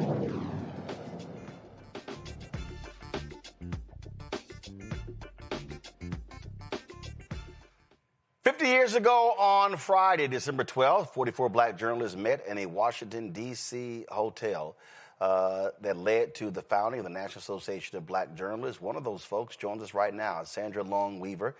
Glad to have you here on the show. Sandra, where were you working at the time? Hello, Roland. Thank you for having me. I was a reporter for the Wilmington, Delaware News Journal. It was my first job out of college. How did you find out about this meeting? I found out through I had joined. Even Wilmington, Delaware is about 30 miles away from Philadelphia, and I had joined the Philadelphia Association of Black Journalists. I would drive up once a month to Philadelphia to meet other black journalists because there were no other black journalists in my newsroom. It was pretty much me. There was a black sports reporter, but he worked at night, so I never saw him. So Philadelphia had a journalism chapter before there was a National Association of Black Journalists. Yes. Okay. Yes, absolutely. And and that's what happened across the country. There were a number of cities that had journalism chapters. And then once the National was founded, they folded into the National as well. But Philadelphia was there first. In the Philadelphia area, we like to think of ourselves as the founding chapter of the national organization. So the list that we're seeing right here, that literally is, guys, if you go back to that, please, and just freeze it for me. That actually was a sheet that was passed around where folk actually signed. In the documentary, Dwayne Wickham, who was the later became president in ABJ, one of your fellow founders, he said, we didn't really even know we were founders. We were just like at a meeting. Right. So take us into that meeting. What was the discussion like? How long did it last? Let's see now, this is 50 years ago. So, but I know we were there for more than an hour, and there were actually more than 44 of us, because there was a sheet, an attendance sheet of those who attended this meeting. And we had gotten, some of us were able to get our news organizations to send us to DC to cover a Black gathering of legislators. And so, but we were pulling together as Black journalists to talk about why can't we have a national organization as well. So that's why we gathered. And I remember I sat on the floor. It was in a hotel room. It was crowded. And as the yellow sheet came around, some of us signed, some of us did not. There were people who were concerned. I have a family. I can't sign this. I may lose my job. So that was a concern that you had to think about. I was 23, very young, and I said, well, I'm going to sign it. I'm here. I want to be a part of this movement. I want to know other Black journalists and, having the same issues that I'm having, navigating your newsroom, getting stories on the front page, getting those good assignments in your newsroom. How did we do all of that? How could we make that work for us? And was there a backlash? If there was a backlash, I did not feel it. I felt support from my white colleagues in my newsroom for being a part of this organization. But there were people who wondered, well, why do we need a Black organization? You can be a part of something else, or but really you couldn't. And the issues were different. They didn't address the issues or concerns that we had. But also what people don't understand is this is 1975. The Kerner Commission report came out in 1968. Yes. They didn't agree on much, but that report said that they were there to study the race riots of 67. And they said there were two Americas, one white, one Black, and they largely blamed news media for lack of representation in those newsrooms. So really, y'all were part of the first wave of Black journalists who went into white newsrooms. Really, after that 68 report, we're talking about 69, 70. So really, that first 5 to 7 years, that was the first wave of Black journalists being hired at what was before white newsrooms. Exactly. That's exactly right. Because there were a few newsrooms that had one or two. If they had more than one or two Black journalists, it was an exception. But most newsrooms didn't have any Black journalists. So they weren't in the communities. They weren't covering the issues of the communities, not only just covering the issues, the concerns, but also the good things of what is Black life about? What is it like? There was no cultural coverage of what was going on. So we were in that first wave and often had to fight to get the stories that we felt were important to the Black community on the front page or even into the newspaper. Because they didn't always, white editors, mostly white male editors, did not see the importance of the stories that we also felt were important. And there certainly were not Black editors who were in the news meetings to advocate for your story. So you really had to learn how to navigate the newsroom and push for the stories that you felt were important to get them recognized. You obviously, over the last 50 years, saw an increase in influx, more next generation, wave after wave after wave, but then you still had a lot of media outlets that still had one or two, very few executives in charge. Now we're seeing even more contraction, where we're seeing jobs lost, and we're seeing in many of these places where it's Black journalists who are on the cutting board, the ones who are getting laid off. And so it's sort of like back to the future, if you will. In a lot of ways, Roland, it is. That's one of the things that NABJ had done and continues to do a good job of really pushing for Black journalists to be hired, but not just hired and coming in the door and doing the entry level jobs, but being hired into positions where you're directing coverage, where you're throughout the newsroom. When I was hired, there were no Black copy editors, there were no Black entertainment writers. There was no Black city editor. All of those positions now, you can, in looking across the country, you can often find Black journalists who are in those positions. But to your point, especially in newsrooms, when newspapers started to contract, and not just newspapers, but also television stations, it was the last hired, first fired. And because we weren't there from the beginning, often we are the first ones who are fired. So again, then you're still recycling, still trying to hire more people, especially Black journalists, to come into the business. Question for my panelists. I'll start with you first, Raven. Well, thank you so much for sharing these insights and your experience with us. I'm so curious to hear in this moment where we're seeing tremendous white backlash and sort of this reversal of so many of the gains that you've made, what path you see forward for Black journalists today. How do we continue to fight the good fight? The same way we always have. We still push for stories in our newsrooms, but in today's world, there's also more opportunity for online coverage. The program that we're doing, programs like Roland's did not exist in 1975 or even in 1980. It's been years getting to this point. So it's pushing for the stories, creating alliances in your newsroom, making sure that you don't give up. You still have to, it's the resilience. We talk about being resilient, and that's why we're still here 50 years later. And we do excellent work. So our work needs to be recognized across the board. You have to continue to tell the stories of what's going on in the Black community, what's important to us. We used to say, once you get your foot in the door, then you have to bring somebody else also behind you. You advocate for someone else that you know in the business who should be in your newsroom, who can make that difference in the coverage that that should be going on. Omekongo?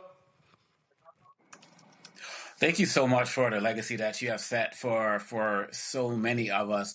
My question regards AI. How do you see the future of not only journalism, but particularly as it relates to Black journalists getting their foot in the door when people are competing so much with AI and writing stories and newsrooms disappearing? Are you concerned about that? Have you experienced something like this similar in the past? What are your thoughts as it relates to that going forward?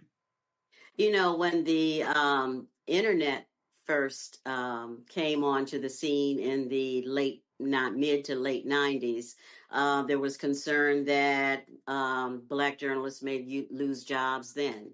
Every time there is a change in technology, something that can push things forward, there's always that concern. AI is a concern, but we're on the front end of it where we can also start to use it to tell better stories, to really ramp up the ethics and to know the difference. We also have to educate our readers too, and not just our readers, but also our viewers, so they know the difference between a voice that's not authentic. And that's one of the big differences that we as Black journalists have. We have authentic voices. We can use AI to enhance our stories, but use it, making sure that we're being ethical about it.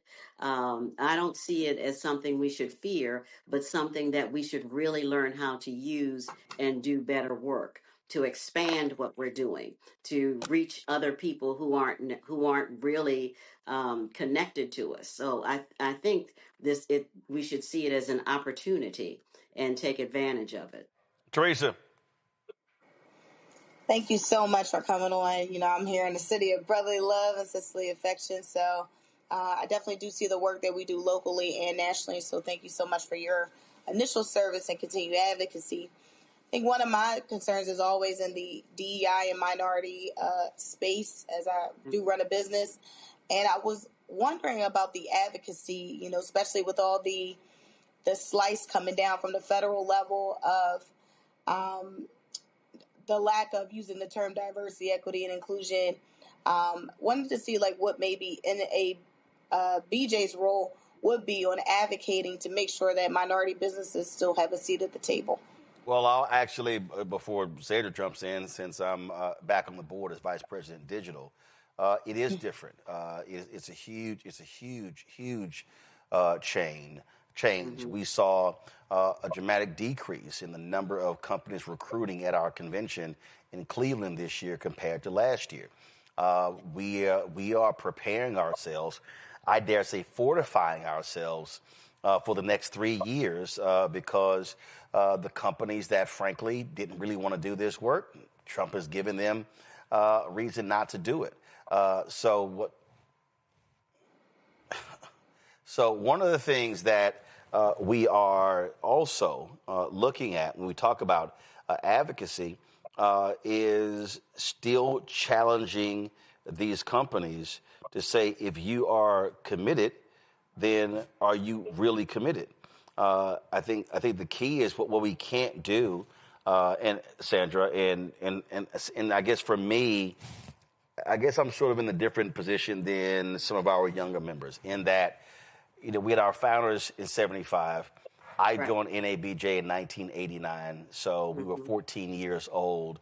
And so many of those founders I met, I knew, I talked to, I sat at their feet, I listened to them. So the spirit of a Chuck Stone, first president, a Les Payne, a Vernon Jarrett, I could go on and on and on. So, I carry that with me. And so when the challenging of going into those meetings, going to those advocacy meetings, it's a little different than folks who didn't know those folks, who didn't listen to those war stories, who didn't, frankly, and many of them, like especially Vernon, actually, not mandated. Well, I will say mandated. Wanted to hear that I was committed to following in their footsteps. So what we have to do is we have to, I believe, let next generation know, frankly, you can't punk out. You can't get weak. You can't accept less. There's a level of, I dare say, militancy that is still needed among leadership to challenge these media companies. Roland, I'm in absolute agreement with you on that point. And you do, when you say you can't punk out, and that's what I talk about, the resilience. And we have been resilient. We did not give up. There's a number of times I thought I should have gotten a promotion, did not get it. I didn't quit the business. I hung in. I came around and tried to do it, come in a different way. When I did leave the Philadelphia Inquirer in 2011, I was a vice president for news for the Inquirer and for the Daily News. And that was also a period in 2011 when you were starting to combine news desks and copy desks and how we produced newspapers. So again, change in the business and how we did things. But we can't. We have to hang in. If we don't continue to tell our stories, then somebody else is going to tell that narrative. And that's not what we want. And from the very beginning, we wanted to be able to tell our stories, make sure that we are there. And also, NABJ does include people from the Black press. And the Black press has been there for almost 200 years now, telling stories of what's going on in the Black community and how we've been impacted. I've also worked for the Black press. I've almost 10 years spent time at the Tennessee Tribune and telling stories and getting a different perspective of what it was like from those freedom riders who are now dying off. But their stories of what they did on to push us forward as well. So. I came up with this idea that our board accepted this Jubilee Endowment campaign because where we are now is we've spent all of these years, Sandra, fighting for African Americans to be in these places. And listen, we've got individuals who are NABJ members who are making $3, $4, $5, $8, $10, $20 million. And the reality is we now have to look inward. So one of the things that we've done with this, the goal is to raise $15 million over 4 years. Over the past 50 years, we've had different people talk about we need an endowment. We have investments, but we do not have an actual endowment. And part of this is that they have what I call a golden circle. And that's to get 100 individuals or corporations to contribute a minimum of $100,000 each. If 100 folks do that, that'll raise $10 million. So we're two-thirds the way towards our goal. And that's a $25,000 commitment each year. I've said to many of those folks, look, you need the tax breaks. So you're going to give your money away to somebody, so you might as well do NABJ. But this is one of the things that I have been saying on this show for a very long time, and by getting back on the board and why we had to do this is because in this moment where black institutions, as I keep saying, is that MAGA wants to defund black America. This is where we are going to have to fortify black institutions. I would love for Mackenzie Scott, who's given more than $700 million to HBCUs. Would love for her to cut a check to NABJ. But look, I don't even know how to reach her. But the bottom line is we have to have members of our organizations, whether it's NABJ, whether it's National Society of Black Engineers, whether it's National Black MBAs. We need to have members who are ensuring the future survival of our organizations. And that's why we have this endowment campaign. Yeah, and I think it's a great campaign, and I think it will push us forward for the next 50 years. It is still amazing to me that we have survived. We're still here. We're thriving. We grew from 44 members to over 4,000 in this 50 years. And we're still attracting new members. Young people are still coming into the organization, depending on us for scholarships, for training, and training not just on an entry level, but also training to move up into your newsroom, to run a newsroom, to run a company. All of those things are depending on us. So this endowment, you're right, will fortify us, help us go forward and be an even stronger organization as we head toward move into the future. Well, as always, I remember we were at, I forgot which convention, and Barbara Sierra was the president, and she gave me the President's Award. And I stood up and I said, guys, as an alpha, we never have any events where we don't recognize our 7 jewels.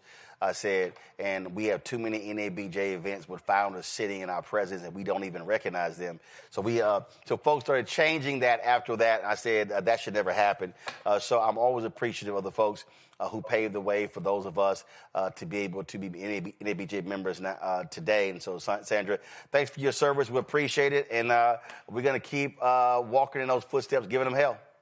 All right. And thank you, Roland. I appreciate all that you do. And as in that documentary, Norma Wade Adams said, the torch has been passed and the young people picked it up. You picked it up, and then we're still passing it on to that next generation. So it's greatly appreciated. Absolutely. I appreciate it. Thanks a lot. All right. Thank you. Folks, if you want more information on the NABJ Jubilee Endowment Campaign, go to the NABJ website at nabjonline.org. Go to my iPad. Come on. This is the campaign. You go to nabjonline.org. You got more information. And we'll be adding the links very soon. Trust me, I'll be calling the national office. So if you want to make a contribution to the endowment campaign, you can. Let me thank Teresa, Raven, and Ome Congo for being on today's panel. I certainly appreciate it. Thank you so very much, folks. Great to see y'all. Coming up next, a great conversation. DeMaurice Smith, former head of the NFL Players Association, executive director. I will chat with him about his new book, Turf Wars. It is an unbelievable book. And if you think you understand the NFL and pro sports, I can guarantee you, you do not want to miss this conversation. Next, right here, Roland Martin Unfiltered on the Black Star Network. This week on A Balanced Life with Dr. Jackie, we're talking about the ups and the downs of the holidays, the ebb and flow of life, those things that keep us running and gunning. But you know there comes a time in each of our lives where we need to just sit down, sit back, and relax, giving you a chance to really find out who you are and how you're going to move your life forward. How do I learn? How do I grow from this? And that's where, resilience comes. I'm literally walking this out in real time. It's just giving myself all the grace, all the space, all the permission that I need. We're talking about all of these things this week on A Balanced Life with Dr. Jackie here on Black Star Network. If in this country right now, you have people get up in the morning and the only thing they can think about is how many people they can hurt, and they got the power, that's the time for mourning. For better or worse, what makes America special, it's that legal system that's supposed to protect minorities from the tyranny of the majority. We are at a point of a moral emergency. We must raise a voice of outrage. We must raise a voice of compassion. And we must raise a voice of unity. We are not in a crisis of party versus party. We are in a crisis of civilization, a human rights crisis, and a crisis of democracy itself. And guess what? You've been chosen to make sure that those that would destroy, those that would hate, don't have the final say, and they don't ultimately win. Now that Roland Martin is willing to give me the blueprint, hey, Cyrus, I need to go to Tyler Perry and get another blueprint because I need some green money. The only way I can do what I'm doing, I need to make some money. So you'll see me working with Roland. Matter of fact, it's the Roland Martin and Cheryl Underwood show. Well, should it be the Cheryl Underwood show and the Roland Martin show? Well, whatever show it's going to be, it's going to be good.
All right, folks, I've been reading sports books since I was a kid. Y'all know when I was brought up in Houston, I would do 300 books a summer.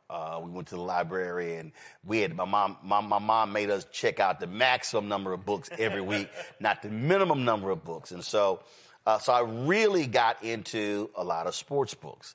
Then, of course, as I got older, and then I said, I'm going to leave the children's section, and I went to the other side of the Pleasantville library, where I said that was the adult books, and then began to read books. And so many of those books were about sports characters, Lou Gehrig and Jackie Robinson, Willie Mays, and others. But that's one facet of sports. The other facet is the business of the business. And too many of us, as fans, we are fixated on the fandom of sports, not understanding the real life and death implications involved in sports. Well, in a new book called Turf Wars, The Fight for the Soul of America's Game, it is written by DeMaurice Smith. He is the former executive director of the NFL Players Association. It is an absolutely riveting book that really takes you inside. And when I say inside, I'm talking inside, not only of the NFL and the commissioner and the owners, but also the players and their psyche. And DeMaurice Jones is right now, man. Glad to see you. Very much. As you see, look, I read books. That's the way I want to see it. I read books. Same thing. So I don't particularly like. Sometimes I'll take the cover off. But this is what happens when you travel. So I'll be taping mine up. I love it. So let's get right into it. You spent 14 years as head of the NFL Players Association, following the legend Gene Upshaw. And he was a player. Mm-hmm. That right there was an issue. Yep. And it is an issue because people don't understand this union, it's the NFL Players Association. It's theirs. But their job is to play football. Correct. Their job is not to know the ins and outs of labor agreements, legal precedent, things along those lines. Yeah. So you walking in, that had to be coming from corporate law, coming from federal prosecution. That had to be right, a culture shock learning curve to understand that also they're my bosses. 100%. Look, first of all, you mentioned the GOAT, and that was Gene. And, Gene ran the union for decades, played as a player for decades. The most precious thing that I ever had in the union building was the only helmet that Gene Upshaw wore. And I kept that in the building for one reason. It is covered in duct tape.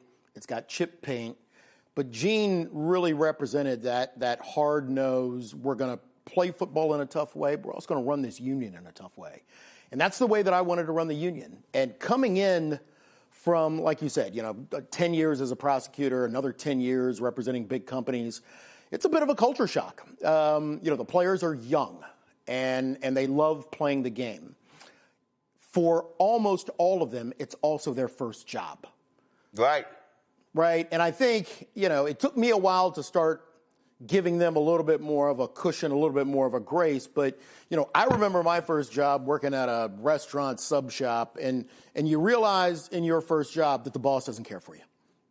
The players of the National Football League sometimes have to be shocked out of this complacency that they're joining a family. Right. That they're part of the Jets family, that they're part of the NFL family. Well, we just saw it, and I text you. Oh, yeah. Is it T. Higgins? Yeah. So this brother, concussion. Yeah. They put him back into the game, and then when it's over, he's giving an interview, he said, well, I got to be there for my guys. And you're like, no. Dude, okay, no. You're going to have another 20, 30, 40, 50 years of life. You may not be present for your family. 100%. And that's the culture you have to break them out of. And look, we put in the new concussion protocols in 2011. It was not popular. It certainly wasn't popular with fans. It's still not. Still not. But I did see a change, which when we texted back and forth about that the other day, that's the slip back that I'm starting to see. 2011, we put in these protocols. It's a year or two before players get their heads around them. But slowly, players start to understand, wait, this is a job. I'm a husband, I'm a son, I'm a father. I'm going to have a balance of my life, not playing football. But remember, 2011, what you also had, these back-to-back of players killing themselves. We did. CTE. So it was constantly. Well, and we drilled it in. There you go. And we drilled it in. And look, almost famously, when I texted you back, near the end, we were in a situation where a doctor put Tua back into the game. Miami Dolphins quarterback. And we opened up, I authorized an investigation of exactly how did he make that decision to put him back in. And when that doctor refused to participate in the investigation, I fired him. Everybody lost their minds, especially the league, especially the doctor. But again, Roland, hey, look, you have one job. Right. Your job is not to be a fan. First of all, you are a doctor. You're a doctor. You have a Hippocratic oath. Just do the Hippocratic oath and we're good. But what we learned with Dr. Omathalu, what we learned with even the movie that came out, what we learned is that the doctors were operating like they were fans. Oh, 100%. The doctors were not operating as these independent medical. It was kind of like, no, you work for the team. or for the league, or your hospital is the official partner of the team. And so your job is not to the well-being of the athlete, is to get his butt back on the field fast as possible. I'll give you one further, and it sounds like the punchline to a joke. When I took the job in 2009, the head of the league's concussion committee was a rheumatologist. Not a neurosurgeon. A rheumatologist. He was the one that tried to block Dr. Amalu's studies, and I was the first one that hired Bennett into the NFL family because I wanted him to tell us, how do we build a new set of structures to keep players safe? And he, and along with another great group of doctors, were the ones that came up with the new concussion protocols. But, you know, Roland, that's the job. The job is to not be a fan. I'm not there to make the players happy. I'm not there to make the owners happy. Sure as hell. My job is to try to make the players better. Right. And that culture change means them. Correct. And that means you're fighting everybody. You're fighting the coaches. You're fighting the agents. Sometimes you're fighting the players. Coaches, agents, players, owners, media, the league, media, the public.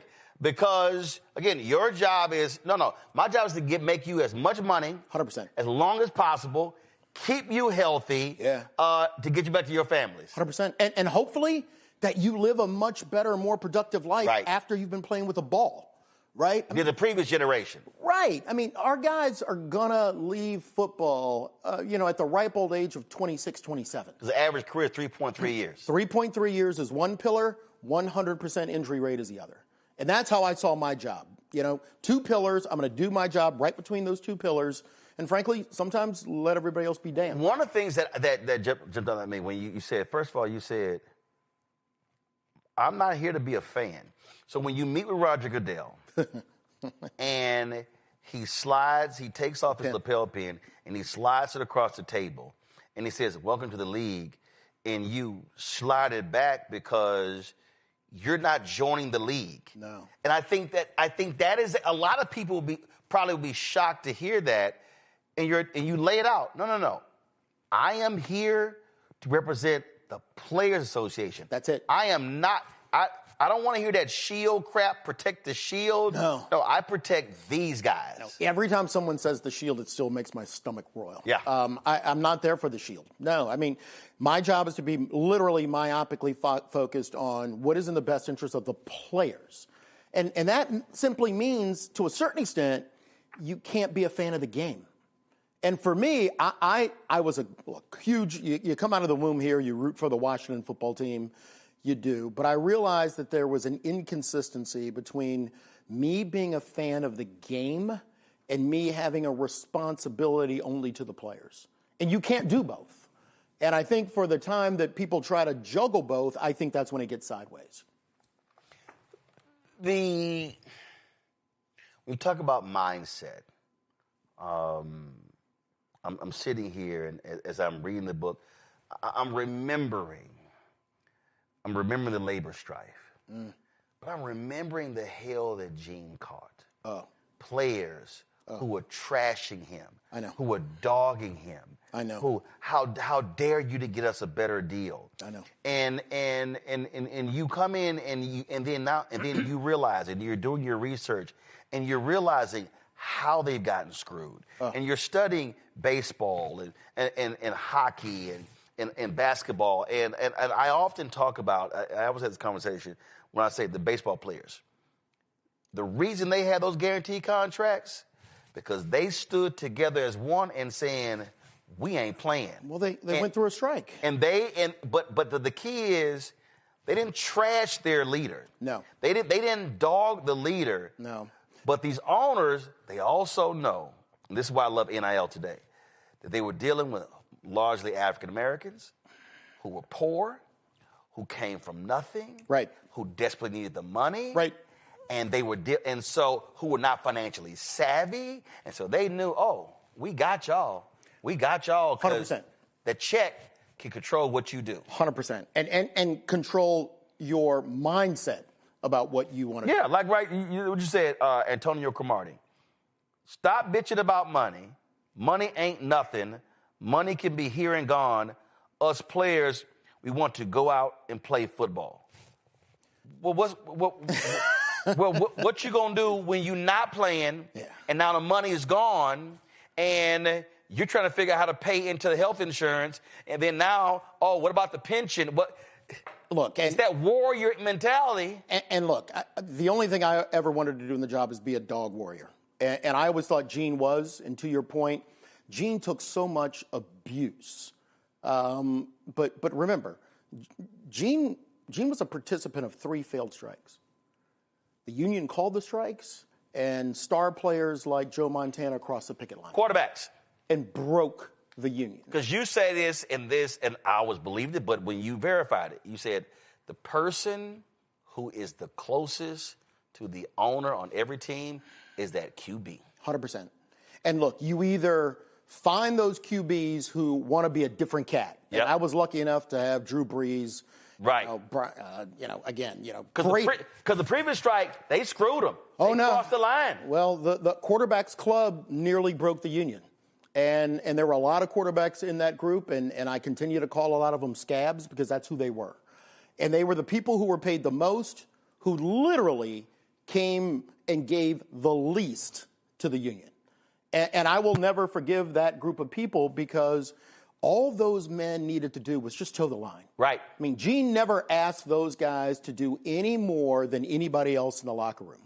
You know, by the time I came in, one of the reasons why I needed Brady and Breeze and Manning to really now stand up and sue the league, I needed to reverse that mentality. Yep.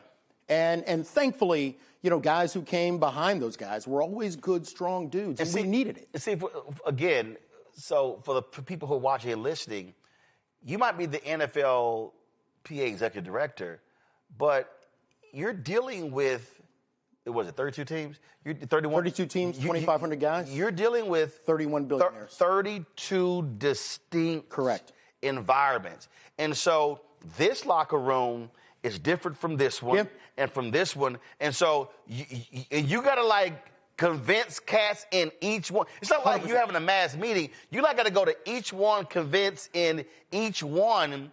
And so you're going to have resistance. Hey, I'm down with you. I don't trust you. 100%. And so it is. It is not for the faint of heart. Reading the book, I was like, damn, this job ain't easy. No. Look, I used to be 6'2", and I had tons of hair. So, no, look, it's a tough job because it's a group of young men who, again, it's their first job. They're doing something they love. It's all they want to do. But they don't understand, first thing, the power they have together is just unimaginable.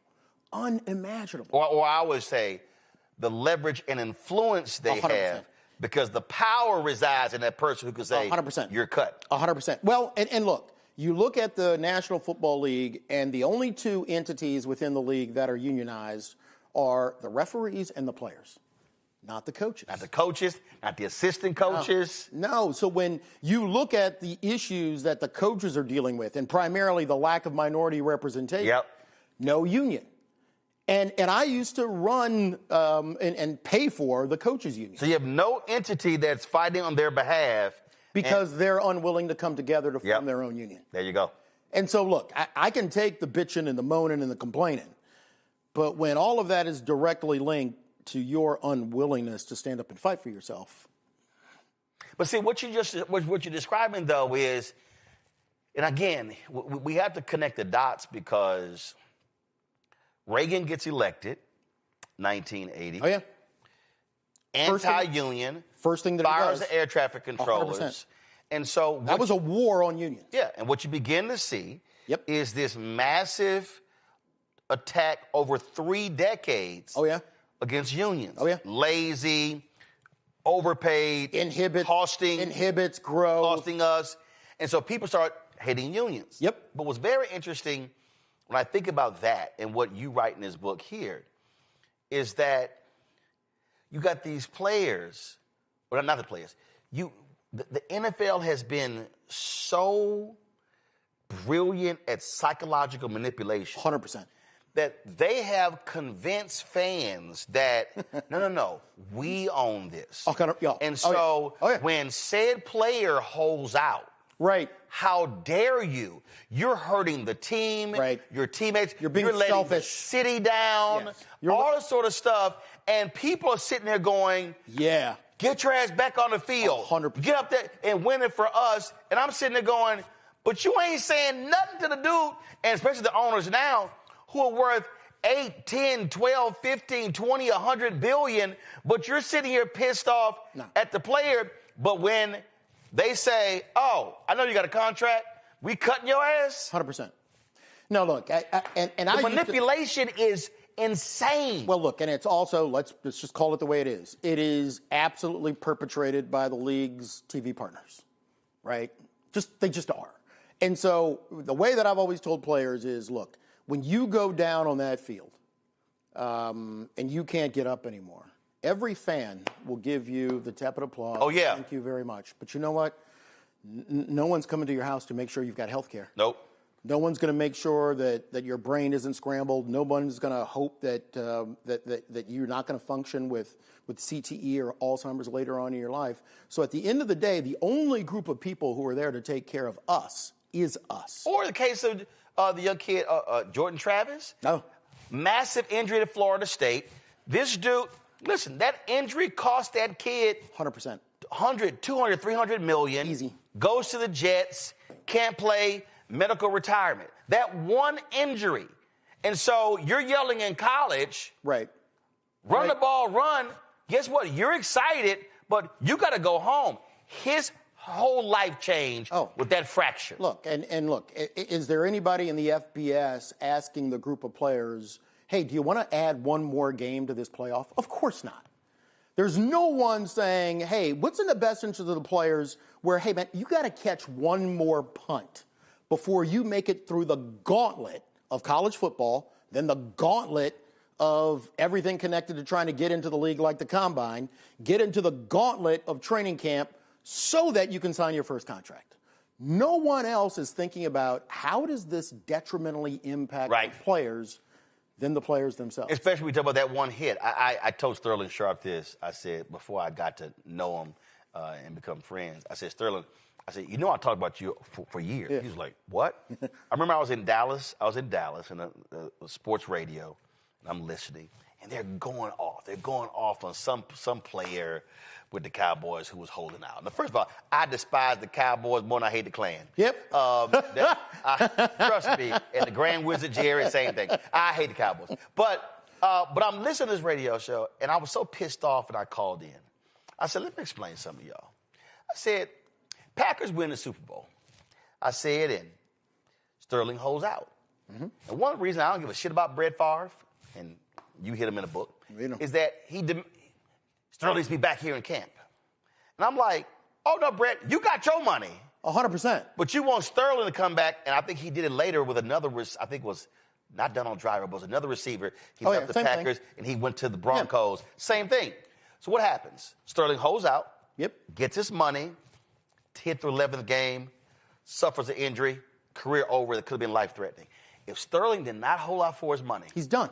He's done. And I said, y'all, I ain't got no problem when a player, has outplayed his contract, who's holding out, because guess what? That owner, the billions that he's making, the money that he's making, what that player is making pales in comparison. So I tell fans all the time, shut the hell up, because you ain't taking one hit. Well, look, I'll make a crazier story. Joey Bosa, Mr. Trump had at the end of the thing. When Joey Bosa went to the Chargers, getting ready to sign his rookie deal, the Chargers put all sorts of language into his contract that, frankly, just was not good for the player. Right. We talked to his agent. We talked to the player. Hey, look, you don't have to agree to this language. Hold out until they change the language. And he did. So, again, you're talking about a guy at the end that, Joey's politics are Joey's politics. But when it came time for the union to protect him. Who did? Who did? And why? Because you have to look out for yourself in this game, because at the end of the day, like I said, 100% injury rate, about the only thing that an owner is ever going to get hurt doing is maybe getting cut on a lobster claw, right? At the end of the day. That's as bad as it's going to get for those guys. And again, they will will their teams to their families for generations. Yep. And our guys will be out in 3.3 years. The Hunts who now run the daddy owned it. 100%. I mean, you could Maris, go down the line. Rooney's. You could go all around in terms of how they do it. family members get hired. The McNair with the Texans, the people were like laughing at. We can go on and on and on in terms of how they operate, and then also who they hire as coaches. They will own in perpetuity. And every guy that comes into the National Football League only gets to the National Football League because he made it through a gauntlet. And to your point, the fact that the league does such a great job spinning the heads of working people who work just like these guys. Oh, yeah. No guarantees. Yeah, that player is depriving you of an opportunity to enjoy the game because they're holding out and you spent your hard-earned money buying that jersey when the reality is most fans cannot afford that ticket. No. Cannot even afford the tailgating, the food at the game. Look. And again, it is psychological manipulation. I know. And look, I got into it with fans during Anthem and Kaepernick. Well, wait a minute, D. We don't really care. Of course, we won't mind, but we just don't like the fact that it's interrupting the game. When is it interrupting the game? And in fact, when he was doing it, no one knew. It was a reporter that recognized it. I got to call that second preseason game. Yeah. Then all of a sudden, they're going like, oh, yeah, we don't want politics in the game. Oh, so you don't want politics in the game, but Chris Christie's in Jerry Jones' box. Oh. You don't want politics in the game. I ran into Herman Cain at the Texans game in the tunnel, and I said, yo, Herman, when you coming on my show, why you scared? So it's amazing. It's like people understand, you don't want politics in the game, but it's always been in the game. But this stadium was built with political city, county. Come on. Of course. 1933, the owners ban NFL players who have been in the National Football League from the start. Ban them. Political decision.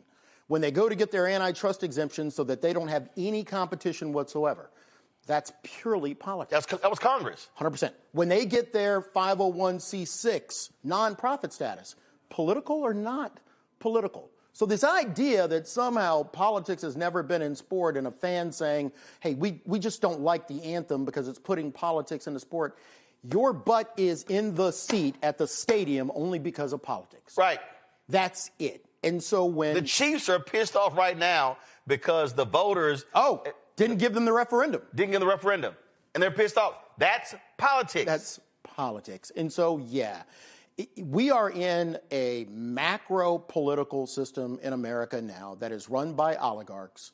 And at the end of turf wars, I came to the conclusion that now the country's being run like the NFL. Yeah. And it is politics first. It's wealth. And absolutely, rich people and billionaires getting richer. That's the system. And if people just don't wake up and understand that this is just a money play, this is a power play. Yeah. That's why I wanted to write Turf Wars. You mentioned Kaepernick. I covered that extensively. Yeah. Texting him and others back and forth.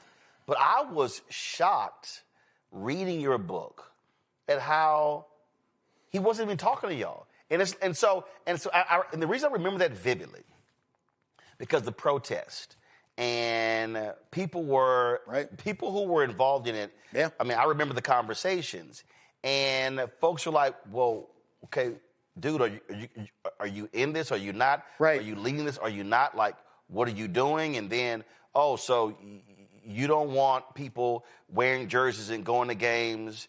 And then it's like, okay, but what are you doing? And then the Players Coalition, and then the whole deal. And I'm sitting here, and you're literally saying, dude, are you going to call us back? Yeah. It was a hard time. My job is to represent the players, and I did. And we represented Colin. We woke up and found out about the settlement on the news like everybody else. Trying to keep the players. When you say the settlement, that was when he sued the NFL. Right. And then he settles for him and Eric like $8 million. I have no idea. That's when no one's been thrown out. But yeah, same thing. But again, I'm sitting here reading your book, and you said he still hasn't called us back. It's hard. It was hard. And look, and what I loved from the players, especially guys like Kenny Stills. Yep. And those guys who decided, no, we're going to fight this fight. And many of them were fighting on this fight saying, we're going to kneel until Colin gets a job back. And then, we have that issue in Atlanta where... Yeah, the whole workout deal. And then you say his attorney, Mark Garagos, admits, oh no, it was all PR. All right. When there were people, I mean, I was one of the people who were on the air fighting and demanding the tryout. Right. I know. It reminds me that these jobs, all of these jobs, are nothing's a straight line. Have y'all ever talked? Not about the case. Okay. Not about the case. And look, for me, nonetheless, we're going to do our job. Our job was to represent him as well. We did it. We worked well with his lawyers. Whatever they wanted to do, we did. We pursued the case. He settled the case. We're done. That's what happens. And a player has the unilateral right to settle the case on his own. He doesn't have to check with the union. He didn't. That case was over. But, look, I made a living suing the NFL because, again, that's how we hold them accountable. Right. And I get it that, you'll take the licks from the media and from the fans that D would rather litigate than negotiate. That's us fighting. That's how we fight. But also you have limited pathways to holding the league accountable. So it's not like, first of all, I think what so many people don't understand is they see Roger Goodell. Right. He is the commissioner of the NFL. Yeah. Roger Goodell is a well-paid employee. The owners. The reality is, no, there are 32 owners right. who control the league. 100%. And it's only really a handful of them. So all this stuff about, how he's the face, all this sort of stuff. No, he has bosses. 100%. And look, Roger's extremely well paid. But when you think about, you have those 31 owners, there is no SEC. They don't file any 10Ks, no 10Qs. There's no board of directors. There's no Department of Justice oversight, no SEC oversight, no state attorney general oversight, nothing. The only thing that stands in the breach to hold the league accountable is a union of 2,500 players and a short guy from Southeast. What was I forget, what was it that you wrote where you said, okay, local prosecutor, state, federal, does any of y'all, look, these folks won't even, do any of y'all want? They all like, nah, we good. We're good. I mean, good. Think about let's just take the situation of minority representation in coaches and front office employees. Look, every state has their own EEOC and fair employment laws. Everybody. If you have been looking at the National Football League for the last 30 years and looking at the gross disproportion of representation in coaches and front office jobs, that's a prima facie case for discrimination. Not one attorney general's touched it. Not one. Not one. And I love Brian Flores. I love that even though he's the defensive coordinator of the Vikings, he's like, no, we continuing. We're still going. No, we're still going. Litigation is literally the only way, for the most part, that you can hold the league accountable. So, and that's been the way since the beginning. I mean, Bill Radovich was a war hero. He gets home from the war. He goes to the Detroit Lions owner to say that he wants to play in California because his father's dying. Detroit Lions owner says, no, you're going to play here next year even though you don't have a contract. Even though you don't have a contract. And if you decide to not sign the contract, you'll never work in the NFL again. He was literally the first person who was blackballed, a war hero. He sued the NFL for 10 years and won his case at the United States Supreme Court. So I don't have time or patience for anybody to talk about that, this idea of suing the league is somehow, an end run around negotiations. If you're sitting at a table, there's 31 billionaires. They can outrun you, outpay you, outspin you, outpower you in any way. And the only place where someone is going to hold them accountable is a courtroom. Who wouldn't make the decision to go to a courtroom? Well, it's like when you talked about what took place with the Patriots and how the NFL destroyed the evidence. When it came to the Dan Snyder case. We go on and on and on. Like, you have this, what's so crazy is you have a league that goes, we're going to be forced to hire outside counsel. Let's go hire a former federal judge or whatever. Former FBI director. So what it does is it gives the veneer of, it's all good.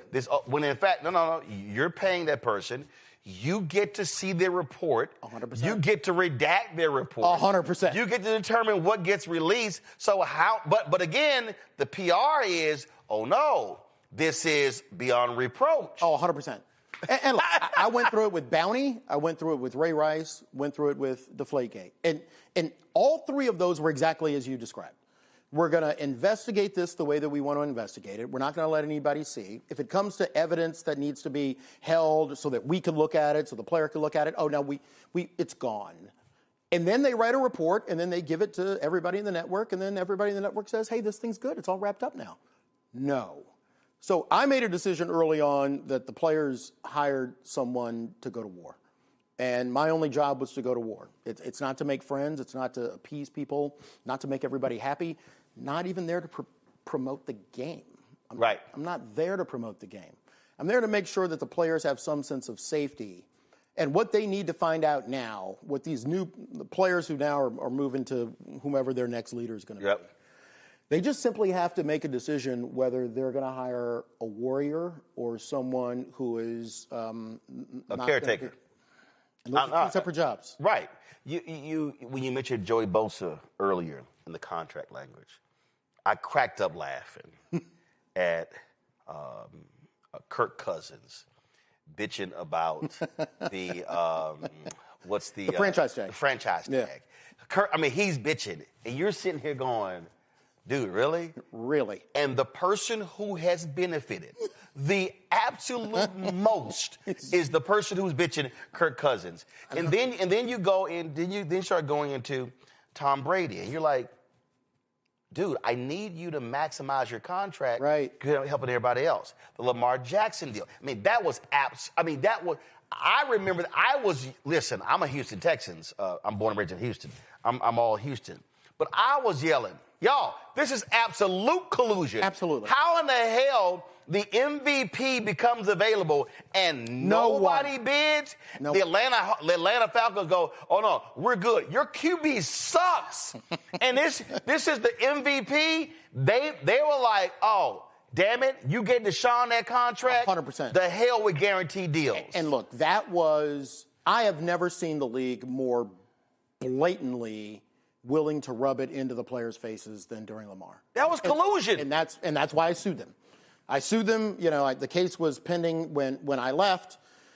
My successor, for whatever reason, made the decision not to tell the players what the outcome was. The outcome was that the management council urged teams to not give guaranteed contracts. Why they wanted to keep that secret, I have no idea. Which is insane that the NFLPA, that was like, okay, that's like we got flames and red flags and we got sirens going. We yelling this from the rooftops. I am still dumbfounded by that. But that was so. And you said it. You said Lamar got as much as he could, but I wish it, because I go back to leverage and influence, because I use this. I hate when people say Michael Jordan had power. No, he had leverage and influence.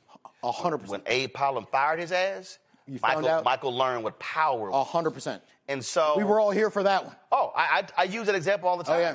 And I say that. And so that was a case where, and when you argue what you wrote in the book, well, Lamar could have said, until you put a guaranteed deal on the table, I'm not playing. And we get X number of years. Yep. You don't want stuff to go by. Yep. But the reality is, that's the war. The guys today, they have to, some of these guys are going to have some Oscar Robertson, some 100%. Kurt Flood, some Spencer Haywood. Some dog. In them to say that, no, if I do this, this is literally changing the game for the next 50 years. Well, look, and I was lucky enough to have a lot of those guys in 2011. You know, when Drew and Peyton and Tom decide to put their names on that thing to sue the National Football League. I love that my fellow Aggie, Von Miller, called you. When he called me. Dude, not even in the league. Not even in the league. Not even in the league. Not even drafted yet. That dude called me on my cell phone, hey, D, I want to be a part of this. We need those guys. Somebody has to find those guys for the next 15, 20 years, because what's going to happen, because I know the owners and I know the way they operate, they're going to try to roll all of this back. Yeah. And they're unhappy about a lot of the current deal right now, mostly because a lot of teams are spending above the salary cap. That's the way we structured it. I'm not mad. Spend as much as you want. Because you wrote about how a lot of these teams were under it, and they were just sitting there pocketing that money. Oh, yeah. They were just like, we're going to be competitive. We're just going to keep, and we'll keep going. Well, when you think about the teams, and again, fans were conditioned to believe, well, of course everybody's spending the salary cap because everybody wants to win the same amount. No, they don't. The fact that you had more than 10 teams spending less than 80% of the salary cap or 85% of the salary cap for decades. It's a third of the league. It's unbelievable. So now, when they declared war on us in 2011, guys stood up. And guys like Vaughn, Legion, Mike Vrabel was like a hardcore union guy standing up. And we found those people to stand up and fight. This new group of players are going to have to find a group of players who want to fight and then pick the right executive director that matches their will. Yep. Instead of potentially getting it the other way around. I really need you to explain to people. I mean, when Robert Kraft, who you talk a lot in this book, when he went on CNBC and said, oh, yeah, it's socialism. And Joe Kernan, hardcore MAGA, well, no, don't say that, don't say that, because this is before the Mamdani election. Right. Kernan, no, don't say that. And then Kraft tried to dance out of it. And it's like, no. It is. The NFL, the most profitable sports league in America, the NFL is a socialist system. 100%. Explain to people how it is pure socialism. By definition, they socialize their cost, they privatize their wealth. When you think about almost every stadium in the country is supported by taxpayer money. The league will say, well, wait, the owner's going to kick in some money to build the stadium, and perhaps the Bill Stadium is the best example. Right. By the time it's over, the taxpayers in Erie and in New York are going to end up paying close to 1.4, 1.5 billion. New York State, Kathy Hochul put it $600 billion. And I was like, where in the hell that come from? At the end of the day, every economist believes it's going to be well over 1.5 billion. Later on in the month, she's got to make a decision on the budget to cut aid to whom? Kids and families and mothers. But she gave the Pagulas, multiple billionaires, $600 million for a stadium. 100%. That again, I believe it's going to be 1.5 billion by the time it's done. One of the worst stadium deals, Cincinnati. Easy. And then, Terry Pagula parks his $100 million yacht, for whatever it is, out front so that he can watch his daughter play in the tennis match. But that is what they do. Even when they say that the owner is going to kick in money, the owner's money is tied to the PSLs that the fans are paying. So the fans are going to pay 3 times for this stadium. You're going to pay from tax cost, you're going to pay for PSLs, and then you're going to pay tickets to get into the stadium. Right. I'm paying a license that gives me the right to buy the seat. Yeah. So let's flip it around and let's just turn it into D. Smith's house. I go to the folks in Montgomery County and say, hey, look, I got a great idea. I want to build a big house for myself. The only thing I need is the city or the state or the county to give me the land to build the house on. That's all I need. After that, I'm going to charge people to come in every time they come into my house. And also, it would be great if I got the taxpayers to also, pay for the building. Everybody would laugh. I'm sorry. And also, if I'm looking for any lawn maintenance or any upkeep, you also are going to pay for the renovation. All of it. Also, by the way, if I have a party and I'm actually, if I have valet parking, I'm going to keep the valet parking money. You're going to pay. And matter of fact, I'm going to park a food truck out front, and I'm going to keep all the food money as well. 100%. And by the way, I'm going to need you to also go to the state and improve the highway. Yeah, because I want people to get there better. And then, by the way, we'll top it off with we need all the first responders and all the police officers to get paid overtime to protect my house. That's a National Football League. Hold up. And then, Pentagon, I'm going to need y'all to cut us a check so we can unfurl the big-ass flag. And the flyovers. And then the flyover, and also the salute to America. Yeah. Salute to the soldier in the third quarter. Oh, taxpayers, y'all paying for that too. All of it. All of it. I mean, it is simply the biggest land grab of money I've ever seen in my life. And you sit there, and then you get to a negotiation session with a group of owners. And you and I, if we were able to pull off such a scam like that, we would be thankful. We would just be thankful. But you get to a meeting with those guys, and they look at you, and the first thing they say to you is, we need more back from you. It's actually different, D. The players should just be thankful for being a part of this. Just happy to be a part of this universe. And we're going to need players to give back a little bit of money. And this whole pension thing, we don't really like that. We don't like the 401ks. So you end up fighting with a group of people who are the most entitled people in America. The National Football League is the largest concentration of billionaire wealth in the country. And you have to fight to the death for a player to make sure that he has, and all of these guys have, the right health care on the sideline. I mean, again, it is not perfect. I'm proud of what we were able to do. But the fact is, it comes with just hand-to-hand combat that I now worry that a group of players don't understand that legions of players fought that hand-to-hand combat just to make sure that you have the locker room that you have today. Well, and even when you talk about, what was it? I literally just saw the report where the league is pissed off with the NFL players' annual survey over the quality of the facilities. And how, you're not supposed to make this public because the report comes out every year. This team facilities suck. Yeah. Food suck. The family room sucks. And it's typically the Bengals who are always the worst. And they're and the mad. Chiefs. And the Chiefs. They're mad. That is public.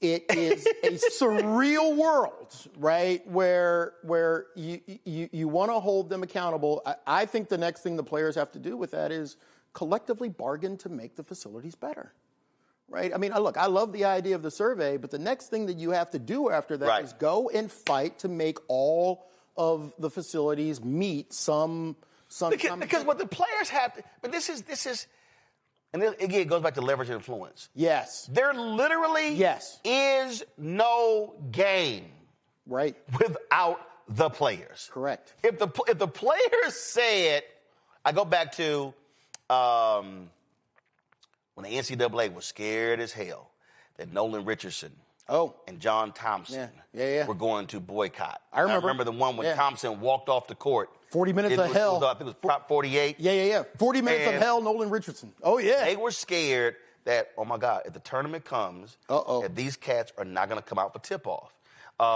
When Donald Sterling, when they were, Adam Silver was fighting like, they were like, okay, are these players going to not play in a playoff game? And so the thing here is, that's it. If these NFL players, it's no different than when in college, when that brother at Ole Miss, the running back, you know what?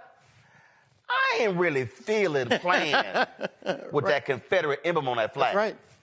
And when that thing went from Ole Miss to Mississippi State, here we go. That black folks have been fighting for decades to get it off. But when the football players said, we're done. And the white coaches went to them Republicans, them racist Republicans, said, listen, we ain't going to have no players. That damn flag was changed. 100%. And this is where, if black players, that level of consciousness to say, we can change all this, but as King said on April 3rd, 68, has to be collected. 100%. Has to be collected. And look, I used to tell the players, I'm so thankful that Dr. King didn't have Twitter because everybody would hashtag a fist sign and a walk emoji and nobody would have actually gotten into the streets. there comes a time when you have to get into the street. Because when you look at union rights, rights for women breaking the glass ceiling, civil rights, none of that was bestowed upon us. No. Someone had to actually get into the street and march. I just did a book thing at the Birmingham Civil Rights. People die. Most labor laws today are a result of people dying. Of deaths. 100%. I mean, you talk about the Triangle Shirtwaist factory fire, those are deaths. Talk about Ludlow, deaths. The Voting Rights Act is linked to hundreds of deaths. Hell, you read about the whole DeMar Hamlin deal. They wanted to go back and play. 100%. And it was the players who were like, no, hell no. That ain't going to be a game. And that willingness to actually do something is what players across almost every league has to do. And look, I hope, for example, the WNBA players reach a good deal, but if they don't, they're going to have to demonstrate their willingness not to play. And I think out of all the sports leagues, man, I'll tell you right now, I've worked with those women in the past. They are killers. I dig them because they're willing to go to war. They are willing to go to war. They were more aggressive on BLM and social justice than anyone. Yeah, they got rid of a city. They ran an owner. Dog, when you run an owner out the league, Kelly Loeffler, your ass got to go. She was a billionaire. Out. Look, everybody wants to talk about, who's strong, who's got a lot of leverage, who's got a lot of power. I don't know of any group of players in history who ran out their own owner who was a billionaire politician. Who? Group of women. Right. Right? And so that level. The players didn't run Sterling out. Oh, no. That was the narrative. And again, nothing against the players. Nothing against the players. Adam Silver did exactly what Adam Silver had to do. Yes. Full stop, right? I mean, nobody ran that dude out. Full stop. The only group of players I have ever seen execute that level of Atlanta Dream pure players. Dog. And look, I dig every one of them because I think that they understand what the frame is. If they've played in high school, if they've played in college, they have always been second. The men's team probably got better facilities, always better everything, and I think that they understand. Probably except at Tennessee. Except at Tennessee. Yeah. and so they come from a system and a frame where they understand that it's just us. They're going to get this done. But also, what I love that these women, they're sitting there going, hold up. How much are you now worth? See, everybody keeps talking about. Right. I love when the Clay Travises and these MAGA people, at least make no money. They're like, no, hold up. Stop. You can't go from this to, you paid $325 million. You paid. They're like, no. They're making money. We see what's going on here. 100%. We see how the game's playing. And they're like, and because the WNBA is so young, now with these rival leagues, they're like, the talent can go over here. Because for so long, if you were a woman basketball player, you actually made more money going overseas. Oh, 100%. So unlike in the United States where it's the NFL or bust, yeah, you can play overseas, but the NBA money is different from over there. Correct. They actually made more money in Poland and Russia than the United States. Look, so much so they tried to change the rule to say if you worked over there, you couldn't come back. So, I mean, the agency that these group of athletes have, I see as almost unique in the paradigm. And I'm looking for them to use every bit of leverage they have. A few more questions. Being the head 14 years took a massive personal toll. Yeah. The drinking. It was just, you write how, this job was eating you alive because it was 24/7. It's hard. Look, I only know one way to go, and that's 110 miles an hour the whole time. And you convince yourself that you're absolutely indestructible. You just do. And it got to a point for me of, look, the way that my brain churns about everything that the league is going to do. I'm playing three-dimensional chess all day. Right. And unfortunately, all night. And it wears on you. And so for me, just to get to sleep at night, you're hitting a few martinis and a half a bottle of wine. And I thought that, it doesn't, look, for anybody who finds themselves in that situation and for people out there who have dealt with it, they all tell the same story. It doesn't jump on you one day. It's just that one day you realize, wait a minute, what has happened? And when my jaw wires shut where I could barely walk and had to go see somebody to handle TMJ, I knew that the stress level for me and my ability to handle it had completely got out of whack. Mm-hmm. And that, look, that's born out of this belief that you're indestructible. But I think, for me, what led me there and some of the frustration that I had with some of the players, people who have not grown up in a sports paradigm, who have your background or my background, when you sit down and you write on a sheet of paper that, okay, let's just start off with the fact that there's 31 billionaires. And they control, and they have a way of controlling almost every political figure in their state. They have a PAC, and they can control almost every politician they want. Sure, we might be able to file a few lawsuits, but they have more money to spin these lawsuits into litigation forever. I've got a group of players who are primarily under the age of 23 years old. They play for 3.3 years. There's a part of you that in order to play the three-dimensional chess the right way, you actually have to become the lawyer for the other side and say to themselves, well, if I was running this, what would I do to D. Smith? I mean, you literally had to deal with the owners trying to put a former player right in the job that you got in Troy Vincent, who they then hire on their side. That was, you say, basically, they wanted to control the union 100%. by putting their own guy in. 100%. And again, go back to Gene Upshaw. Troy is out of the union because of Gene Upshaw. Because when Gene found out, that was Troy's last day.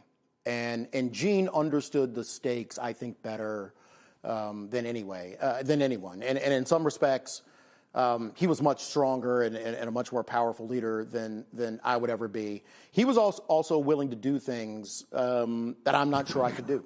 I mean, when you think about Gene as the executive director, they call a strike. I mean, they call the play. The players, look, Gene doesn't make that call. The players make that. That's a vote. That's a vote. Right. And everybody decides we are going to pursue this strike. It's a majority vote. 100%, until we get what we want.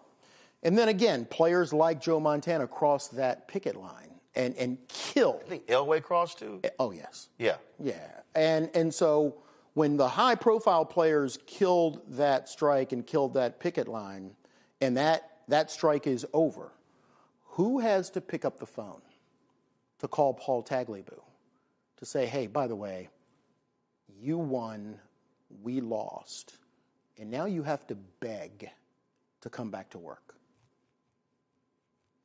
Gene made that call. I'll be dead honest. I'm not sure I can make that call. I mean, I don't know how I would go through a strike that the players called only to watch it capitulate for other players. And then I've got to pick up the phone. Right. And I called Roger. Hey, how you doing? Hey, I know you broke our backs, but we want to come back to work. Gene made that call. And when he made that call, the owner said, sure, you know what, it's great. Why don't y'all come back to work? But the first game this weekend, everybody's playing for free. That's what the league did. So, no, I don't have any love lost. And he couldn't object. What do? You're lost. You've lost. So I know people, the Sports Business Journal, I think, just recently honored Gene as one of the most influential people, top 125 influential people. And I think he deserves it. Here's my question. I wonder how many people connected to the Sports Business Journal gave Gene his flowers while he was alive. Right. Pump the brakes. Right. Right. And so I know Gene didn't get into this job to try to get accolades from people like that. I didn't, because I certainly saw what they did to Gene. And I saw the way that they did everything in their power to make him a false caricature. He got eviscerated. I mean, I remember reading stories. I remember seeing players curse him out and talk about that man like a dog in interviews. And when I took the job, I made the decision of I wanted to run the union the way that Gene would have run the union if he was an asshole prosecutor from D.C. And that's the way that I wanted to run the union. And because he was a former player, your deal is like, that ain't me. It's not me. It's not me. But I'll tell you right now, and I think one of the things Gene did that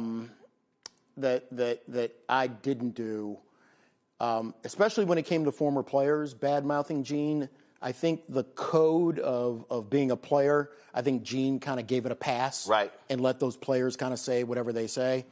I'm not a former player. Yeah, no, you write about Russell Okong, you write about Troy, you put names Joe out Montana. there. Look, I'm not going to let you undercut the work that this union on behalf of the players has done. And by the way, I'm not going to let you undercut what those other players did. I mean, we've got hundreds and thousands of players who supported this union who lost their jobs fighting for this. So, no, I'm not going to let you put out a false narrative that does a disservice to them. You were not only you retire, but you stepped down. Yep. They replace you. That person barely lasted.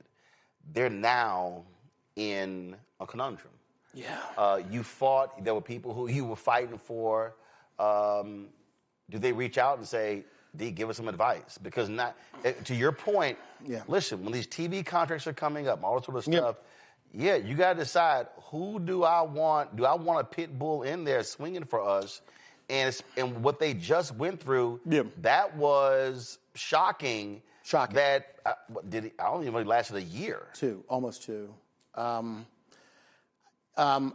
still at a loss about that. I don't, because you were not involved in the search, the replacement, none of that. No, and Roland, honestly, I mean, I spent more than a few months blaming myself for this because within 2 years of you leaving and you see things get so far out of whack, you can't help but blame yourself. And did you blame yourself because you thought I had positioned it in the proper way that they would make the right choice?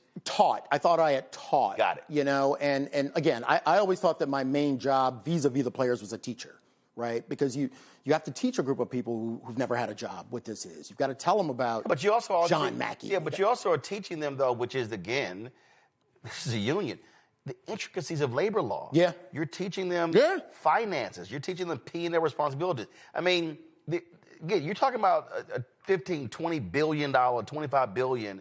But even from the player standpoint, your budget ain't small. No, I mean, no. This is a multi-million-dollar union in a multi-billion-dollar industry. 100%. And you're facing 32 mega-billionaires. And look, nobody should feel sorry for players because they have the wherewithal to go to war. I mean, that was what I left and built. I mean, they're sitting on probably $1 billion in cash. Players Inc. runs the union, so we can fight every case to the death as we would. But, for example, when it became public about the collusion lawsuit that somebody decided to keep secret from the players, two things jumped out at me. One, the collusion case, and let's one giant step back. Collusion goes to the heart of the relationship between players and owners. Yep. It is literally the third rail. And when you think about the baseball strike in 1994, that was pure leverage by the players. But the same thing that was going on at the time. Marvin Miller. That man to death. They still hate that. That man has passed away, and his name is a cuss word. And you know who was my mentor? Marvin. And they still hate him. And Marvin talks about. He hasn't been elected to a Hall of Fame. No, and let me say this: the last dude who cared about being in the Owners Hall of Fame was Marvin. But they're like, hell no, because he led those players. That's the way I wanted to fight. And so, collusion being at the heart of this. Yeah, the 1994 strike by the baseball players was important, but the same thing that was going on at the same time, 3 collusion cases So that combination of player activism joined with the fact that there were 3 monumental collusion cases that the owners had lost put the owners at such a disadvantage where they were like, no, we have to cut a deal with the players. So this idea of taking a collusion case and not leveraging it to the benefit of the players is still stunning to me. And I'm always walking a careful line. I've got a non-disparagement clause against them, but that's simply the truth. The collusion is the most important thing for any group of players to find and leverage. It led to free agency in 1993. John Mackey started the collusion fight in 1971. Kaepernick is a collusion case. Lamar is a collusion case. Right. So, I mean, yes, this is the essence of the fight. And so my hope, look, I love the union. I love the players. My hope is that they find that warrior spirit, because if they don't, I'll tell you a group of people who will roll the clock back on them. Those billionaires. 100%. Do you believe, last question, yep. Do you believe that with NIL, and this is the position that I take, that what NIL has done, so the old model was, player gets drafted. Right. He walks across that stage. Happy. Big bear hug from Roger Goodell. Drives me crazy. And then they go interview him about my mama house. Yeah. And all this sort of stuff. About mama, daddy, a truck. Okay, if you ever even see the daddy. Now all of a sudden, you're a mess. You got cats. I hated that. I do too. I hated it. It's against our grain of existence as men, right? Right. I just this whole thankful. Like this is my new daddy. Yeah. Shake his hand. Right. It's right. Shake his hand. I'm like, I said the same thing to every rookie. Shake his hand. Right. Because that bear hug. But if you do something, he's going to be giving you that fine. The next time you see Roger will be when he suspends you. Right. That's what I used to tell people. Just shake his hand. So. But I think you're right. With NIL, what you now have college freshmen. And now it's going down to high school. Yeah. Now it's going to junior high. You now have not only players who are now more financially aware. Yep. Now their parents are. Yep. So now you don't have the same player. And I agree with you. I think was pissing these owners off is you gotta do now. I could make 4, 5, 6, 7, 8, 10, 12 million in college. So I don't have to sit here and be thankful. Right. I think NIL is changing a lot of this right here among a lot of these ball players, especially African Americans. Look, I think that's absolutely right, and I think that's the hope. I think the new mentality around labor unions in sport have to take into account that you're dealing with a new group of people who are more financially aware, have a higher level of agency, and hopefully have a different spirit that, whoa. I am going to take control of my own destiny. Right. And is that going to roil the owners? 100%. And again, I have my own theories about Shador, but I know that level of brashness, that level of I know how to play football. I've already got some money. I am going to come into this relationship on a purely equal transactional basis. Yes. That is something the owners do not like. Oh, and by the way, owners, my jersey's number 1. 100%. 100%.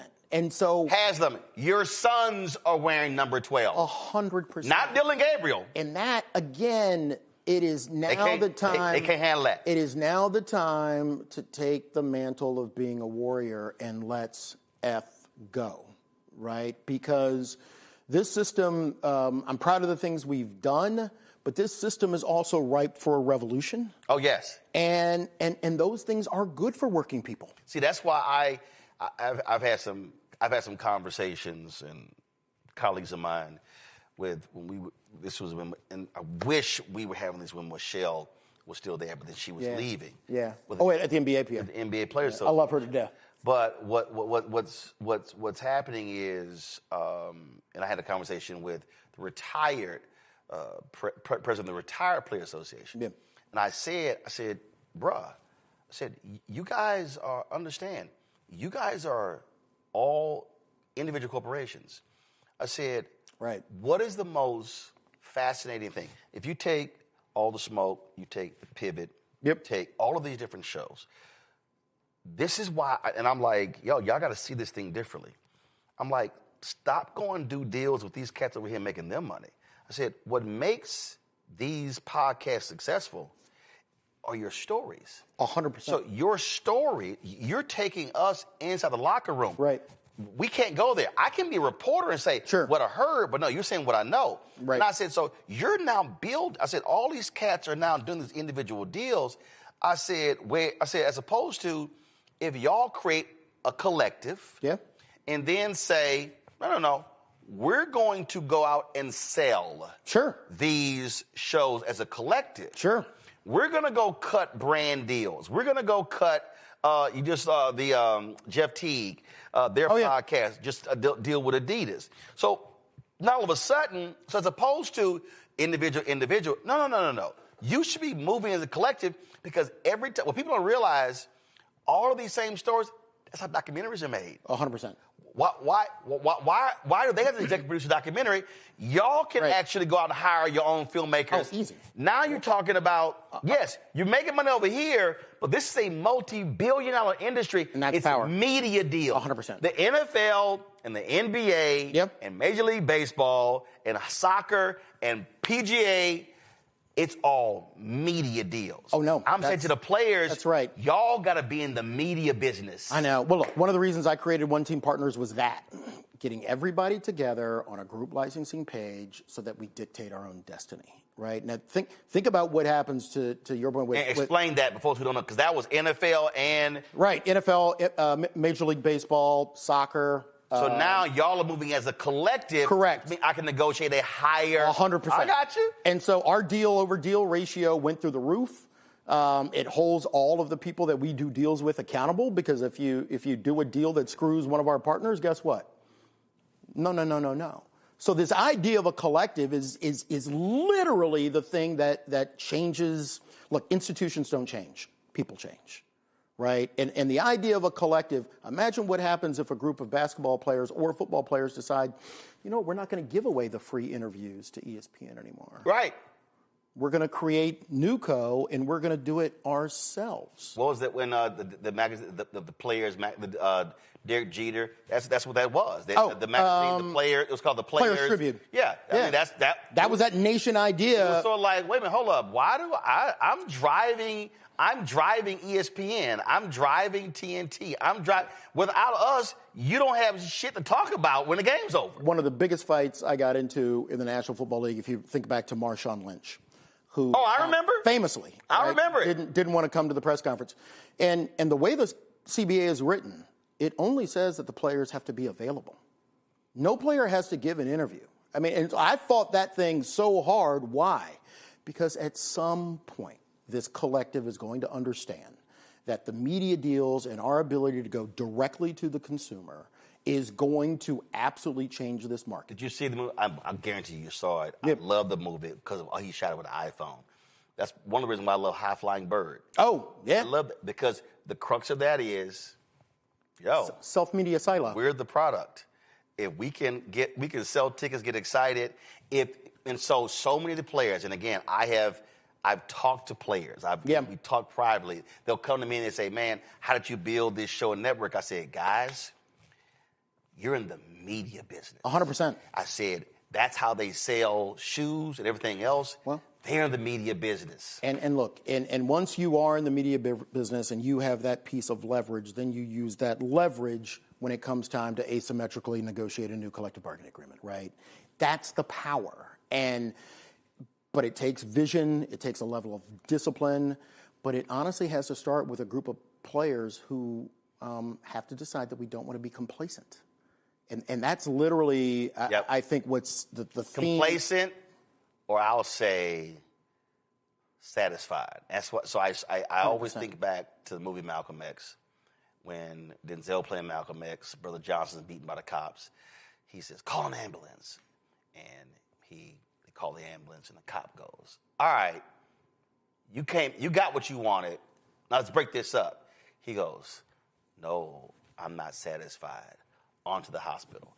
I'm always saying, Don't be satisfied. I'm not satisfied. 100%. Look, that's what drives us, right? That's what drives us. And look, I've always been such a fan because you speak truth to power. And, man, what a pleasure. Absolutely. I was at the coaches meeting. We were in New York. Oh, that's right. And, I was hoping, hey, Cats would follow up because I was like, yo, we're there. But the reality is movements are built upon moments. Yep. But it requires people that have a commitment to say they want to make this thing happen. 100%. That's the only way it happens. That's the only way it happens. Folks, the book is called Turf Wars, The Fight for the Soul of America's Game. And y'all, I'm trying to tell y'all think I'm lying. Listen. It's all marked up. I dig it. I need y'all to understand. I dig it.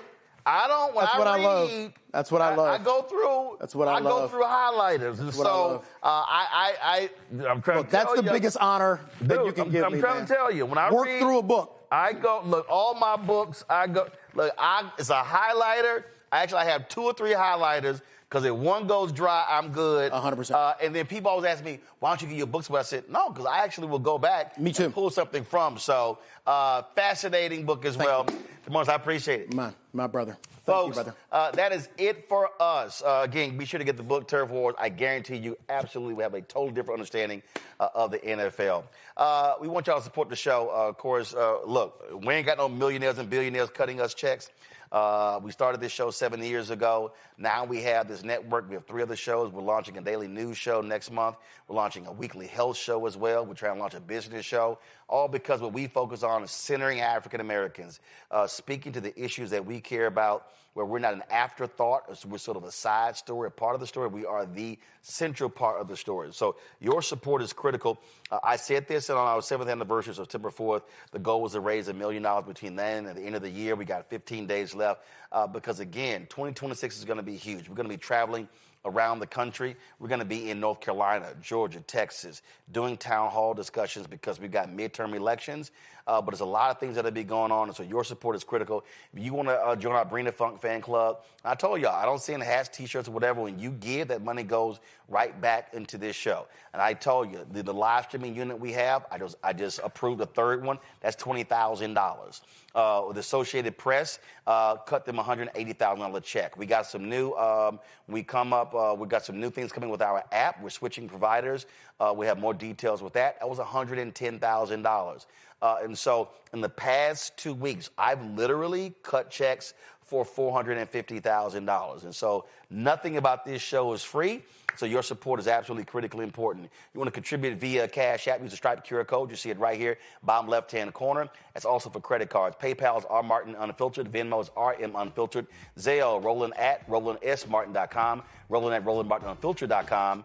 Checks and money order, make it payable to Roland Martin Unfiltered, P.O. Box 57196, Washington, D.C., 2003 7-0196. If you want to, of course, download the Black Star Network app, be sure to do so. Download the app, Android phone, Apple phone, Android TV, Apple TV, Roku, Amazon Fire TV, Xbox One, Samsung Smart TV. Be sure to get our Roland Martin Unfiltered swag. If y'all want to get our shirts, our hoodies, our crew necks, our T-shirts, everything, go to shopblackstarnetwork.com. The QR code there as well. All of those products on my desk over there, you see, those are Black-owned companies that are on our marketplace. Y'all, we got, you name it, backpacks, we got dolls, steam dolls, we got relishes, sauces, we got Christmas ornaments, we got all kinds of stuff.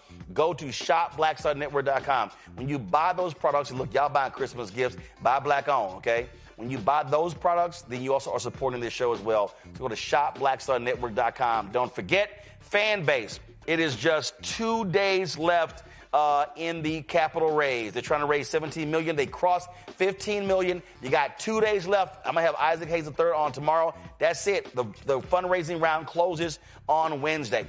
Download the app, Fanbase. And of course, if you want to invest, get more information at startengine.com/fanbase. Startengine.com/fanbase. I wore my Aggie shirt. Now, you know, I ain't happy with these our conservative border regions. They screwing over when it comes to DEI, but I'm fighting them as well. But I will shout out Texas A&M volleyball team. They upset the number 1 team in the country, Nebraska, on yesterday. They advanced to the national semifinals this weekend. And Matt Manning, your Longhorns suck. They lost to Wisconsin. So y'all not going to the national semifinals. So shout out to the Texas A&M women's volleyball team. And, of course, we'll be getting ready for this weekend. My Aggies play Miami. Oh, by the way, Henry, your Cowboys suck. They lost last night. My Texans won. Yeah, that's how we do it. I'm going to see y'all tomorrow. Holla!